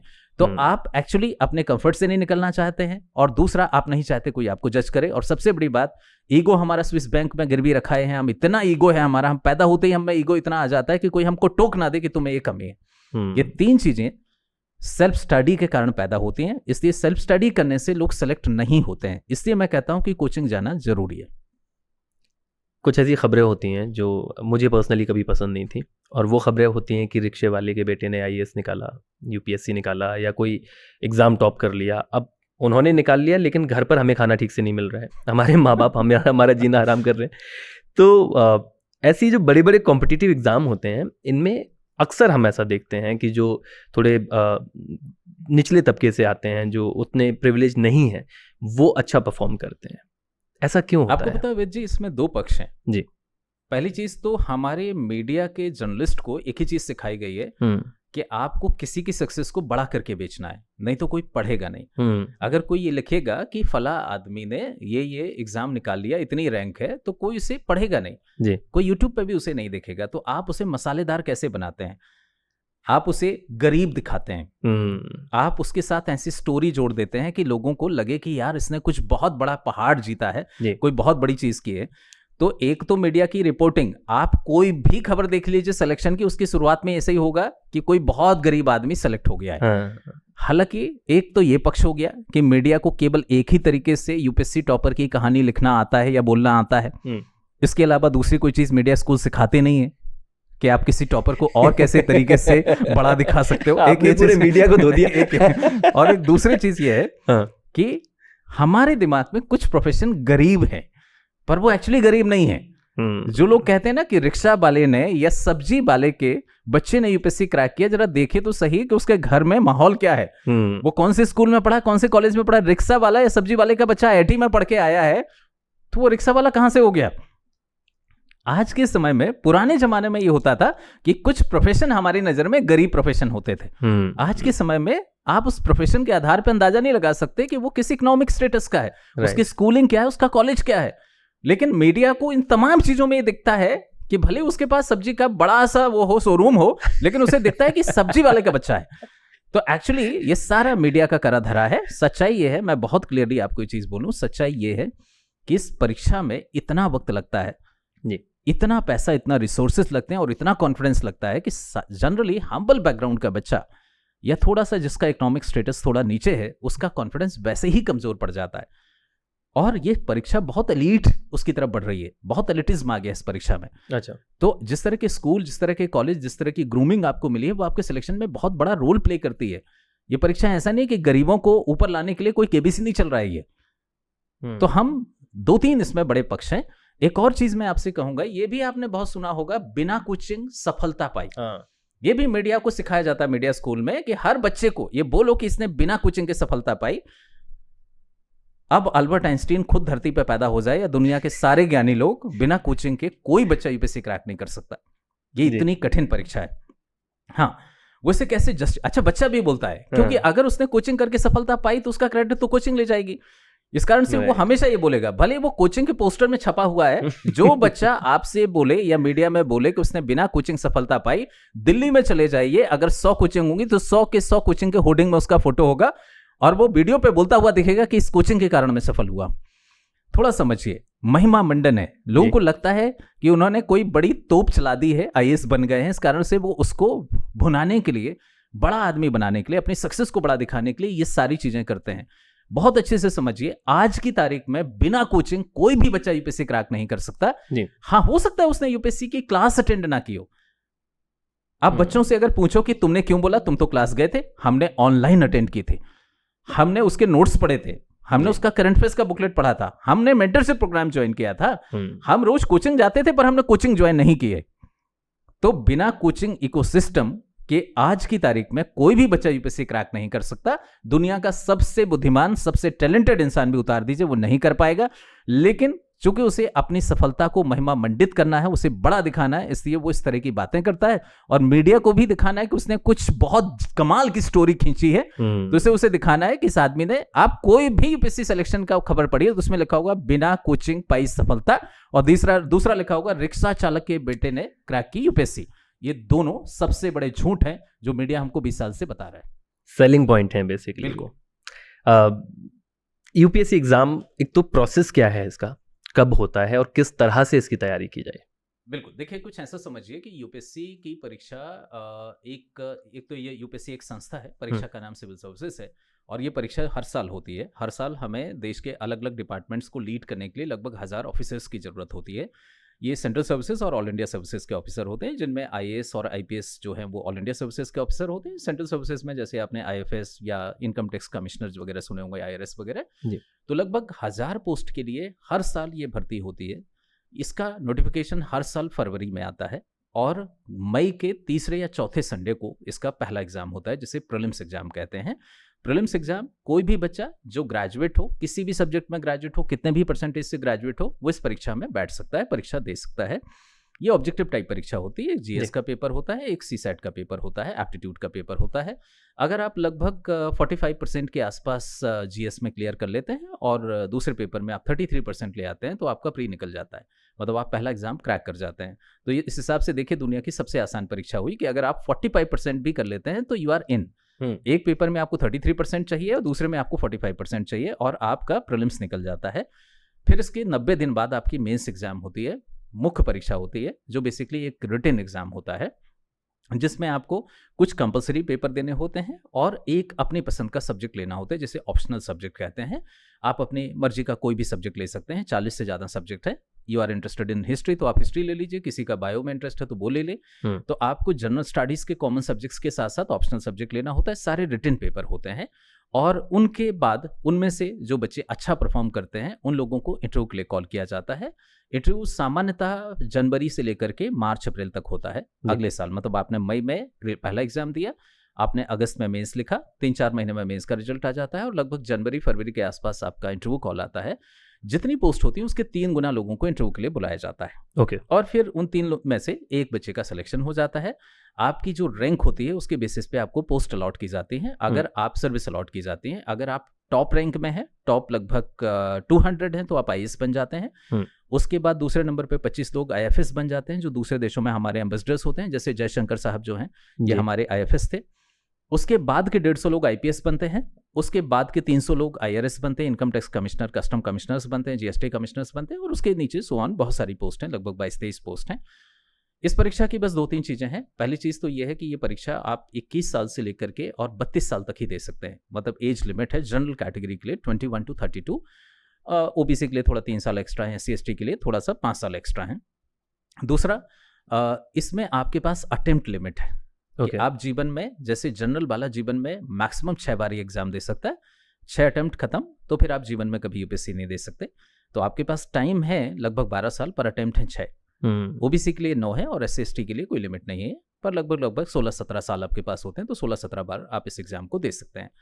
तो ये ओवरऑल वो है, कोई भी बच्चा जो ग्रेजुएट है, किसी भी स्ट्रीम से ग्रेजुएट है, कितने भी परसेंटेज से ग्रेजुएट है, वो बस पास हो गया हो तो वो यूपीएससी का एग्जाम दे सकता है। ओके। तैयारी कौन सी क्लास से शुरू कर देनी चाहिए? ये काफ़ी इंपॉर्टेंट है। आप आजकल बड़े अजीब से केसेस आते हैं। हम लोग सेंटर पे जब बैठे होते हैं तो कई बार तो 5th या 6th क्लास के बच्चे आ जाते हैं, उन्हें यूपीएससी करना है। कई बार मेरे दोस्तों के बच्चे जो अभी स्कूल में हैं, 3rd या 4th स्टैंडर्ड में, उन्हें यूपीएससी टॉपर की इंटरव्यू देख लिए और उनको लगता है कि स्कूल तो बकवास है, अब हमको यूपीएससी की कोचिंग ज्वाइन कर लेना चाहिए। मैं उन्हें बोलता हूँ कि तुम और तुम्हारे पापा दोनों मिलके भी पढ़ेंगे तो यूपीएससी समझ में नहीं आएगा तुम्हें क्योंकि इसका कंटेंट एक्चुअली ऐसा डिज़ाइन किया गया है कि वो कोई 20-21 साल का बच्चा ही समझ सकता है। ओके। तो एक बहुत बड़ी सच्चाई है, विश्वास मानिए पूरे देश में यूपीएससी कोचिंग बहुत बड़ा बाजार है, क्योंकि कम से कम 20 लाख तैयारी में है, कम से कम 50 लाख एस्पायरिंग है तैयारी करने के लिए। मतलब औसतन 1 करोड़ लोग यूपीएससी की तैयारी के धंधे में हैं, जो यूपीएससी करना चाहते हैं। इस कारण से मार्केट बड़ा है, इसलिए प्लेयर्स कुछ ऐसे हैं। आपको बहुत सारे ऐसे कोर्स मिल जाएंगे जो स्कूल में 3rd या 4th स्टैंडर्ड से यूपीएससी की तैयारी कराने लगे हैं। घर बैठे 5th स्टैंडर्ड से यूपीएससी कुछ स्कूल कराते हैं। भोपाल के बहुत सारे स्कूल्स ने मुझे बुलाया कि उन्होंने 9th क्लास से यूपीएससी क्लब बनाया है, तो मैंने उनको लिटरली डांटा कि आपका बच्चा जीवन में डिप्रेशन के अलावा कुछ नहीं पाएगा। तो बहुत अच्छे से समझिए, स्कूल के स्तर पे कभी भी यूपीएससी की तैयारी के नाम पे आपने एक शब्द पढ़ा तो मैं गारंटी देता हूं कि आप जीवन में यूपीएससी क्रैक नहीं कर पाएंगे। तो स्कूल में यूपीएससी की तैयारी कभी नहीं करना चाहिए। सपना देखिए, तब आपको कितनी दुनिया पता है। आपने 2 रील देख करके कैसे डिसाइड कर लिया कि आपको यूपीएससी में जाना है? तो पहली चीज तो यह है कि स्कूल में आप अपने दिमाग को ओपन रखिए और भी फील्ड के लिए। जब आप स्कूल से बाहर निकल आए, कॉलेज में पहुंच जाएं, तो इनडायरेक्टली तैयारी करने के बारे में सोचिए। यूपीएससी की तैयारी कॉलेज में करनी चाहिए, स्कूल में रहते हुए कभी नहीं करना चाहिए, क्योंकि उसका सबसे बड़ा कारण यह है कि यूपीएससी में आपको जिस तरह के माइंडसेट की जरूरत है, जिस तरह के थॉट प्रोसेस की जरूरत है, वो 20-21 साल के बच्चे में ही डेवलप हो सकता है। उससे नीचे के बच्चे की अगर तैयारी वो करेगा तो कुछ ऐसा होगा कि आपने 5 साल के बच्चे पे सर पे 100 किलो का वजन रख दिया है, वो पक्के तौर पर डूबेगा। पर धंधा बहुत है, सारी कोचिंग्स में स्कूल के बच्चे भरे हुए हैं, और जो स्कूल के टाइम पे कोचिंग चला गया, ये तय है, 2 चीजें तय हैं, ना तो वो कभी यूपीएससी निकलेगा, ना वो जीवन में कुछ और कर पाएगा। वो पूरे जीवन एक डिप्रेस्ड इंसान रहेगा। राइट। बट पेरेंट्स तो प्रेशर बच्चे पर बनाएंगे अगर उन्होंने में एक्चुअली अलग रेस लगी हुई है। आपने देखा होगा बहुत सारे रियलिटी शोज में छोटे छोटे बच्चों को ले जाते हैं। हो सकता है आर्टिस्टिक या परफॉर्मिंग आर्ट में छोटी उम्र अच्छी होती हो, स्पोर्ट्स में अच्छी होती हो, क्योंकि वो आपके शरीर और आपकी क्रिएटिविटी का है। ये आपके दिमाग का, आपकी पढ़ाई का एग्जाम है। आपकी पढ़ाई 20-21 साल में ही उस लायक हो पाती है, आपके स्किल सेट 20-21 साल में ही उस तरह के हो सकते हैं। एक छोटे से बच्चे को, 5 साल के बच्चे को आप ये नहीं बोल सकते कि यूएस प्रेसिडेंट बन करके ईरान इजराइल का झगड़ा खत्म करो, नहीं कर सकता वो, क्योंकि उसे ईरान और इजराइल समझने में ही 20 साल लग जाएंगे। तो पेरेंट्स पागल हैं कि कहीं वो लेट ना हो जाएं। पेरेंट्स को लिटरली हर दिन मुझे लड़ना पड़ता है और कई बार तो उन्हें डांटना पड़ता है कि तुम अपने बच्चों के साथ अत्याचार कर रहे हो, लेकिन पेरेंट्स को लगता है कहीं ऐसा ना हो कि वो लेट हो जाएं और उनका जो मेडल है वो पीछे रह जाए, क्योंकि बच्चे को तो मेडल की तरह लेते हैं, जी। ट्रॉफी की तरह लेते हैं। तो ये जो ट्रॉफी समझने वाले पेरेंट्स हैं, एक्चुअली इनको मैं यही कहना चाहूंगा कि एक्चुअली आप अपने बच्चे के साथ बहुत बड़ा अत्याचार कर रहे हैं, मत करिए। पेरेंट्स का ये पागलपन ही कोचिंगों को धंधा दे रहा है और बच्चों को डिप्रेस कर रहा है। एक और अजीब सी चीज आपको बताऊं, आप किसी अच्छे नामी साइकेट्रिक के पास जाइए, किसी अच्छे साइकोलॉजिस्ट के पास जाइए, सबसे ज्यादा वहां जो क्लाइंट आते होंगे वो यूपीएससी की तैयारी करने वाले बच्चे होंगे। बताओ, ये परीक्षा इस देश में सबसे ज्यादा यंगस्टर्स को, एस्पिरेशनल जनरेशन को डिप्रेस करने वाली परीक्षा भी है, क्योंकि वो गलत टाइम पे गलत तरीके से यूपीएससी की तैयारी कर रहे हैं।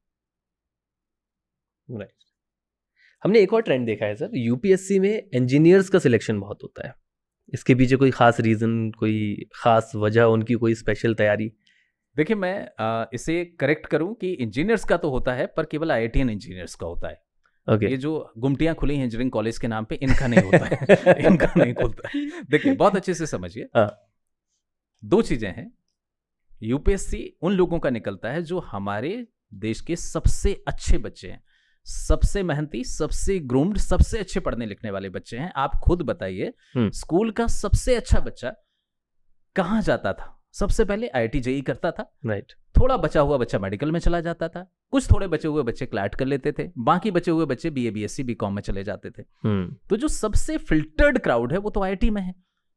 वो आपके स्कूल का सबसे अच्छा बच्चा है, वो आईआईटी में सबसे अच्छी जगह ग्रूम हुआ है। राइट। तो अगर कोई एग्जाम जो सबसे अच्छे बच्चे को सेलेक्ट कर रहा होगा तो कहां से ज्यादा सिलेक्शन होंगे? आईआईटी से ही होंगे, एनआईटी से ही सिलेक्शन होंगे। ये 2018 तक तो ये रहा। 2090 से, मतलब 1990 से लेकर 2018 तक, ऑलमोस्ट मैं कहूं कि ये लगभग 30 साल इसे लोग इंजीनियरिंग सर्विसेज ही कहते थे। लोग कहते थे कि इसमें अगर 100 सिलेक्शन होंगे तो 90 तो आईआईटी ही होना है, आईआईटी और एनआईटी के बच्चे। अभी मैंने बताया कि एनआईटी भोपाल ही सबसे ज्यादा सिलेक्शन देता था। लेकिन फिर एक ट्रेंड बदला। मुझे ऐसा लगता है कि लगभग 2017-18 के आसपास अच्छे बच्चों ने ह्यूमैनिटीज लेना शुरू किया, लॉ लेना शुरू कर दिया। तो जब अच्छे बच्चे, स्कूल का अच्छा बच्चा जिस सब्जेक्ट में है उस सब्जेक्ट के लोगों का ज्यादा सिलेक्शन होने लगा। अब पिछले 2-3-4 साल से मैं कहूंगा, आप टॉपर उठा के देख लीजिए, वो सारे ह्यूमैनिटीज वाले हैं, वो आर्ट्स पढ़ के आए हैं। तो पहले जहां आईआईटीएन का दबदबा होता था, अब वहां आर्ट्स का दबदबा है। और उसके पीछे सबसे बड़ा कारण यह है कि पहले स्कूल का सबसे अच्छा बच्चा इंजीनियरिंग करने जाता था, अब स्कूल का सबसे अच्छा बच्चा ह्यूमैनिटीज करता है, उसके बाद बचा हुआ साइंस करता है, उसके बाद बचा हुआ, मतलब सर दूसरे नंबर पे कॉमर्स है, उसके बाद बचा हुआ साइंस है, और गांव खेड़े का बच्चा जाके इंजीनियरिंग करता है। मुझे लगता है कि अब शहर भर में कोई इंजीनियरिंग की चीजों में नहीं फंसता है, नहीं उलझता है। तो अगर उस हिसाब से देखा जाए तो यस, 30 साल तक इसमें इंजीनियर्स अच्छी खासी संख्या में सेलेक्ट होते थे। उसके पीछे दो रीजन है, एक वो सबसे अच्छे बच्चे होते थे, दूसरा आईआईटी उन्हें बेहतरीन ग्रूमिंग देता था। आईआईटीज के कैंपस, एनआईटी के कैंपस उन्हें बेहतरीन ग्रूम कर देते थे। तो अच्छे बच्चे अच्छी ग्रूमिंग के कारण यूपीएससी की ज्यादातर सीटें ले जाते थे। आज भी अच्छे बच्चे अच्छे कैंपस में ग्रूम होने के कारण वो ज्यादा सीटें ले जाते हैं। इसलिए जो हाल पहले आईआईटी का था वो हाल आजकल डीयू का है, वो हाल आजकल बीएचयू का है। ये यूनिवर्सिटीज जो ह्यूमैनिटीज पढ़ाती हैं वो यूनिवर्सिटीज आजकल ज्यादा सिलेक्शन देने लगे। हाँ, क्योंकि अब वो वाली बात नहीं रही ना, पहले साइंस लूंगा मैं, वो एक चौड़ वाली बात होती थी कि मैं साइंस लूंगा। ह्यूमैनिटीज लाइक ये जात पात गांव में अभी भी है, अभी भी गांव में। अगर मैंने कुछ समय पहले पूरे मध्य प्रदेश का टूर किया और कैरियर काउंसलिंग पर हमने करीब 10,000 बच्चों को डायरेक्टली एड्रेस किया मैंने। और वहां पे मैं कितना भी समझा दूं पेरेंट्स को कि आप इंजीनियरिंग मत कराओ, लेकिन अगर बच्चा मैथ्स नहीं ले रहा है तो वो समाज में इज्जत नहीं है उनकी। अगर उसने ठीक है मैथ नहीं लिया, बायो लिया, तो भी वो थोड़ा चल पाएंगे, समाज के बीच जा पाएंगे। और अगर बच्चे ने आर्ट्स ले लिया तो वो ये कहते हैं हम मुंह कैसे दिखाएंगे समाज में। राइट। और शहर में अगर किसी बच्चे ने इंजीनियरिंग में एडमिशन ले लिया तो पेरेंट्स छुपाते नहीं कुछ नहीं कर रहा था तो हमने इंजीनियरिंग कॉलेज में डाल दिया। राइट। तो ये चेंज हो गया है, ट्रेंड चेंज हो गया है। यूपीएससी का बहुत सिंपल सा फार्मूला मानिए, सबसे अच्छे बच्चे जिस कोर्स में होंगे उस कोर्स से ज्यादा सिलेक्शन होंगे। राइट।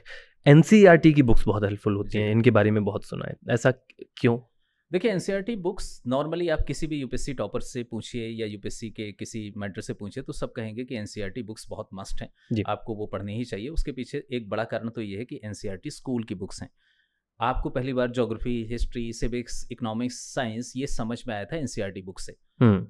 तो जिन लोगों ने स्कूल में मक्कारी मारी उनको अपने पाप धोने के लिए अब एनसीईआरटी पढ़नी पड़ती है यूपीएससी की तैयारी में। एनसीईआरटी उन्हें पढ़नी पड़ती है, पहली जो स्कूल में मक्कार थे, स्कूल में जिन्होंने ढंग से एनसीईआरटी नहीं पढ़ी। अगर आपने स्कूल में एनसीईआरटी पढ़ी है तो आपको दोबारा पढ़ने की आवश्यकता नहीं है। तो एनसीईआरटी का एक इंपॉर्टेंस ये है कि आपको सब्जेक्ट में इंटरेस्ट जगाती हैं, आपको सब्जेक्ट के कॉन्सेप्ट मजबूत करते हैं जी।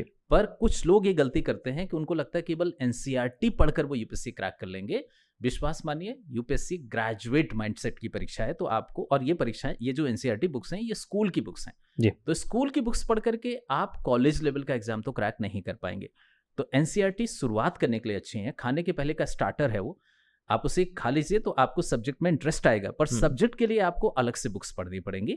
और आजकल एनसीईआरटी का एक और इंपॉर्टेंस बढ़ गया है, जैसे खासतौर पे मैंने 3 जनरेशन की एनसीईआरटी देखी है। एक एनसीईआरटी जैसे ओल्ड एनसीईआरटी, आप कभी अगर लोगों से बात करेंगे तो बहुत बच्चा कंफ्यूज होता है कि हम ओल्ड एनसीईआरटी पढ़ें या न्यू एनसीईआरटी पढ़ें। मैं कहूँगा अल्ट्रा न्यू एनसीईआरटी पढ़ो, जो अभी इसी साल रिलीज हुई है, न्यू एजुकेशन पॉलिसी की। तो कुछ पुरानी एनसीईआरटी हैं जिनमें फैक्ट होते हैं अच्छे, फिर उसके बाद एनसीईआरटीज बनी जिनमें थॉट अच्छा था। अभी नई एनसीईआरटी आई हैं जो मुश्किल से अभी कुछ ही बुक्स रिलीज हुई हैं और इस साल मार्केट में आ जाएंगे अगले 2 महीने में। ये एनसीईआरटी सरकार की आइडियोलॉजी के साथ अलाइन कर रही हैं, सरकार के एस्पिरेशन को हमें समझा रही हैं। ये बता रही हैं कि अब हमें हिस्ट्री किस तरीके से पढ़नी है, अब हमें ज्योग्राफी किस तरीके से पढ़नी है, अब हमें पॉलिटिक्स को किस नजरिए से देखना है, अब हमारी economic aspiration as Indian economy क्या है जी। तो अगर आप सरकार के दिमाग को पढ़ना चाहते हैं तो एनसीईआरटी पढ़िए अब, पर वो पढ़िए जो इस साल अभी आई है, मतलब जून 2025 से आनी शुरू हुई है। ये वाली एनसीईआरटी आपकी बहुत काम की है इस नजरिए से। तो लोग एनसीईआरटी इसलिए पढ़ते हैं क्योंकि उससे उनके सब्जेक्ट में इंटरेस्ट डेवलप होते हैं। अगर आपके ऑलरेडी डेवलप्ड है, अगर आपने स्कूल में अच्छी पढ़ी थी तो एनसीईआरटी छोड़ दीजिए, पढ़ने की आवश्यकता नहीं है। एनसीईआरटी एग्जाम निकालने के लिए सफिशिएंट नहीं है, वो खाने के पहले का स्टार्टर ही है। लेकिन अगर जो सरकार को नहीं समझ पाता, ये नहीं समझ पाता कि क्या उत्तर लिखने पर मुझे अच्छे नंबर मिलेंगे, सरकार के हिसाब से क्या सही है क्या गलत है, तो जो नई एनसीईआरटी जो अभी आ रही हैं उनको जैसे वो आती जाए वैसे पढ़ते जाए तो उसे सरकार की आइडियोलॉजी के साथ अलाइन करने में आसानी होगी। ओके, न्यूज़पेपर का कितना रोल है? क्या इसका भी कोई ऑल्टरनेटिव आ गया है? बिना न्यूज़पेपर पढ़े कोई यूपीएससी कभी क्रैक नहीं कर पाएगा, कभी भी क्रैक नहीं कर पाएगा। न्यूज़पेपर के 2 बड़े रोल हैं जी। पहला बड़ा रोल यह है कि न्यूज़पेपर वो ट्रैफिक पुलिस वाले की तरह है, ट्रैफिक हवलदार की तरह है, जो हमें बताता है कि भाई साहब इस तरफ जाओ, भाई साहब यहाँ रुक जाओ।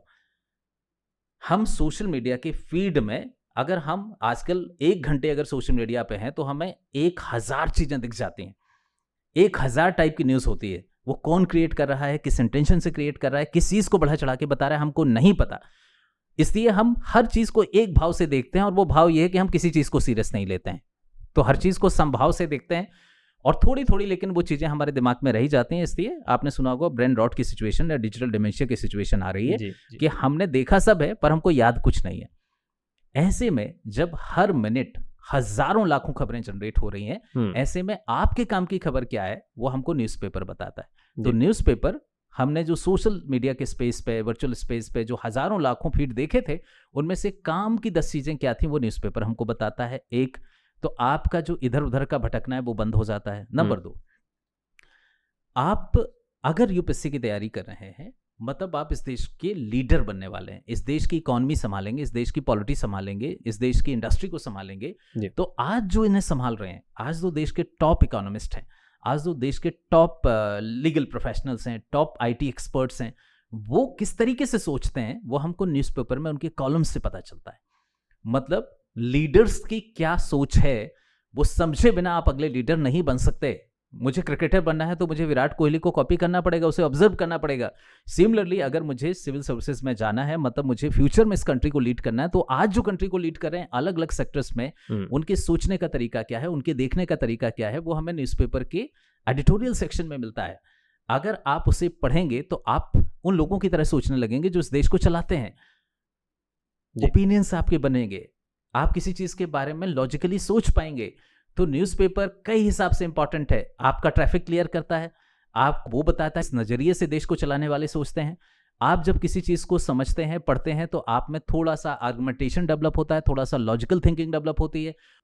और सबसे इंपॉर्टेंट चीज, आप जो पढ़ते हैं वही आपके सबकॉन्शियस में लैंग्वेज की तरह दर्ज होता है जी। तो अगर आप न्यूज़पेपर में ढंग की लैंग्वेज पढ़ रहे हैं तो वही लैंग्वेज आप लिखते समय आपके उसमें आएगी।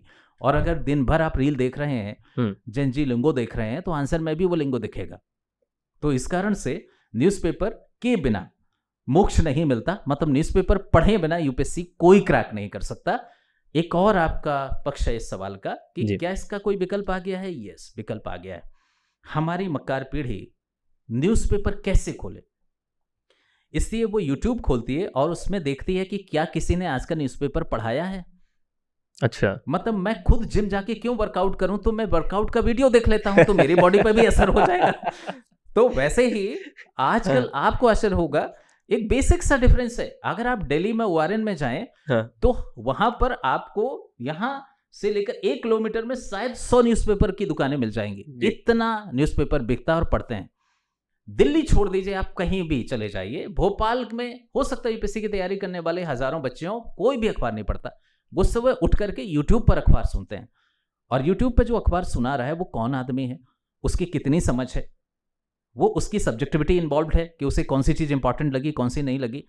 तो आप न्यूज़पेपर नहीं पढ़ रहे हैं, न्यूज़पेपर का कचरा पढ़ रहे हैं जो आपको कोई पढ़ा रहा है। तो ऐसी जनरेशन जो खुद न्यूज़पेपर नहीं पढ़ सकती, वो क्या खाक देश चलाएगी।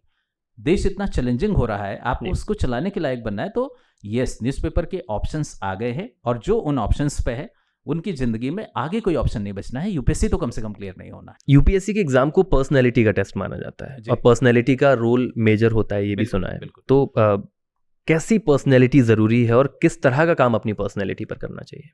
इसे मैं 3-4 पर्सनालिटी ट्रेट से समझाऊंगा। देखिए, पहली चीज़ ये है कि हम सब जब पैदा हुए उसके बाद हमें थोड़ा होश आया, तो 2 ही तरह के लोग हैं। एक वो लोग हैं जिन्हें लगता है यार क्या ज़िंदगी मिल गई, अब खाना पड़ेगा, उसके लिए काम करना पड़ेगा, नहाना पड़ेगा, काम करने जाना पड़ेगा, पढ़ना लिखना पड़ेगा। तो कुछ लोगों के लिए लाइफ पनिशमेंट है, और वो पनिशमेंट की तरह बिना मन के जी रहे हैं। ऐसे लोग तो धरती पे बोझ हैं, ऐसे लोग सिविल सर्विसेज के लिए नहीं है। और कुछ लोग ऐसे हैं कि जैसे ही वो पैदा हुए उन्हें खाने की अलग अलग वैरायटी मिली, उन्हें कहा वाह यार दुनिया में कितने अच्छे अच्छे तरीके के खाने हैं, कितने अच्छी तरह के सब्जेक्ट हैं, कितनी अच्छे तरीके की टेक्नोलॉजी है। तो जिन्हें ज़िंदगी जीने में मज़ा आता है, जिन्हें ज़िंदगी एक मज़ा है, जिनके लिए ज़िंदगी एक मौका है, अपॉर्चुनिटी है, पहले तो उन्हें आना चाहिए। क्योंकि दुनिया बहुत कॉम्प्लेक्स है, लोगों की लाइफ बहुत कॉम्प्लेक्स है, जिसे आपको समझना है तो आप तभी समझ पाएंगे जब आपको इस पूरी लाइफ में मज़ा आता हो, लाइफ आपको बर्डन ना लगती हो। तो पहली चीज़ तो ये है। दूसरी जो सबसे इंपॉर्टेंट चीज़ ये है कि हम सब जब कोई चीज़ देखते हैं, सही गलत देखते हैं, और सही गलत देखते हुए हमको समझ में आता है कि यार ये चीज़ें गलत हो रही हैं, तो हमारे 3 नज़रिए होते हैं। एक, यार अपन कुछ नहीं कर सकते, अपने बस में कुछ नहीं है, हम डिप्रेस होकर घर चले जाएं। दूसरा, यार हमारे लिए ऊपर थोड़ी हो रहा है, हम क्यों इन चीज़ों में दिमाग लगाएं। तीसरा, वो पागल हो जाएगा कि अगर ये गलत हो रहा है तो हम इसे सुधारें कैसे। अगर आप वो वाले व्यक्ति हैं जो अपने आसपास हो रही चीज़ों में जो कमियां हैं उन्हें सुधारने के लिए पागल होते हैं, आप चाहते हैं कि चीज़ें सुधर जाएं, आप में एम्पैथी है, आप किसी की सफरिंग को देख करके परेशान हो जाते हैं, आप कोई चीज़, आपको अपने देश से प्यार है तो आपके देश का अगर कहीं पे थोड़ी सी बेइज्जती हो रही है तो आप दुखी हो जाते हैं, आप में आग लग जाती है। अगर आप इस तरह के व्यक्ति हैं तो आपके लाइफ को एक मोटिव मिला हुआ है। पहला तो आप जिंदगी ऐसी जिएं कि आपको जिंदगी में हर चीज़ अच्छी लगे। दूसरा, आपकी लाइफ में एक मोटिव हो कि जहाँ जो गलत हो रहा है उसे बेटर करना है, उसे सुधारना है। और तीसरा, आप उसे सुधारना चाहते हैं तो उसके लिए आप अथॉरिटी चाहते हैं, क्योंकि आप अंबानी और अडानी भी हैं तो भी इस देश में कुछ चीज़ें नहीं बदल सकते जो एक कलेक्टर बदल सकता है। तो अगर आप अथॉरिटी चाहते हैं तो आप सिविल सर्विसेज में आइए। तो पहली चीज़ तो किस तरह के लोगों को सिविल सर्विसेज में आना चाहिए। आपके क्वेश्चन के एक दूसरे पक्ष पे चलते हैं कि उनमें स्किल्स क्या होनी चाहिए जी। Simply 5 skills. आप अपने आसपास की चीज़ों में इंटरेस्ट लीजिए, क्यूरियस बनिए। आप में क्यूरियोसिटी जितनी स्ट्रांग होगी, आप चीज़ों को जितना अच्छे से जानेंगे, आप अपने आप को लिमिट नहीं कर सकते। क्योंकि हो सकता है कि मैं आज स्पिरिचुअल मिनिस्ट्री का सेक्रेटरी हूँ, कल मैं एआई मिनिस्ट्री को हेड कर रहा हूँ, एक टाइम में ट्राइबल मिनिस्ट्री का हेड हूँ, दूसरे टाइम पे मैं एनआरआई मिनिस्ट्री हैंडल कर रहा हूँ। तो एक आईएएस के को हर चीज़ में इंटरेस्ट लेना चाहिए, अपने आसपास की हर चीज़ जो उसे नहीं दिखे। मुझे नया कैमरा दिख रहा है तो किस तरह का कैमरा है ये भी मुझे जानना है, और मुझे घर में आज पूजा में कोई नई चीज़ दिख गई तो ये कहाँ से आई, इसका क्या इंपॉर्टेंस है, ये भी समझना है। तो पहली बेसिक क्वालिटी है, बेसिक स्किल है यूपीएससी के एस्पिरेंट की कि उसमें क्यूरियोसिटी बहुत जबरदस्त होना चाहिए। दूसरी, उसकी ऑब्जर्वेशन स्किल बहुत स्ट्रांग होना चाहिए, एक जानने की इच्छा। दूसरा, समझने की स्किल, कि वो लोगों को देख के समझ जाए, वो चीज़ों को जल्दी समझ जाए कि इसकी प्रॉब्लम क्या है, उसके कोर को पकड़ ले। तो उसका ऑब्जर्वेशन और अंडरस्टैंडिंग बहुत स्ट्रांग होना चाहिए, क्योंकि जब वो चीज़ों को समझ पाएगा तब तीसरी चीज़ आती है कि वो कनेक्ट कर पाए चीज़ों के साथ। वो किसी की सफरिंग को समझ पाए, किसी के जो उसके एस्पिरेशन है उसको समझ पाए, किसी के सही और गलत को समझ पाए, तो उसकी कनेक्टिंग स्किल लोगों के साथ कितनी अच्छी है, ये बहुत इंपॉर्टेंट है। जो सबसे इंपॉर्टेंट चीज़ ये है कि जब आप सारी चीज़ें समझ जाते हैं तो या तो आप दुखी इंसान बनते हैं या आप पागल हो जाते हैं चीज़ों को सुधारने के लिए। तो आप में बहुत ऑप्टिमिज्म होना चाहिए जी। वही आदमी सिविल सर्विसेज में आए जिसमें ऑप्टिमिज्म बहुत तगड़ा है, जिसमें जो बहुत ज़्यादा सकारात्मक है, जो कभी किसी परेशानी से परेशान नहीं होता, उसका सॉल्यूशन खोजने की कोशिश करता है। सबसे इंपॉर्टेंट द कोर स्किल, दो सबसे बड़ी जैम स्किल्स मानी जाती हैं। एक एनालिटिकल स्किल, ये चीज़ों को देख लिया, समझ लिया, आपने उसको सोचकर क्या थॉट निकाला, क्या ओपिनियन क्रिएट किया, क्या सॉल्यूशन निकाला, ये एक्चुअली यूपीएससी की सबसे बड़ी स्किल है। इसे आप थिंकिंग स्किल भी कह लें, इसे आप एनालिटिकल स्किल भी कह लें, इसे आप क्रिटिकल थिंकिंग भी कह लें।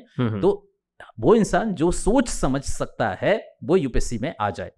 पढ़ करके रट करके आप देश नहीं चला सकते, क्योंकि हर दिन हर मिनट आपको नई प्रॉब्लम आनी है जिसमें आपको सोचना है।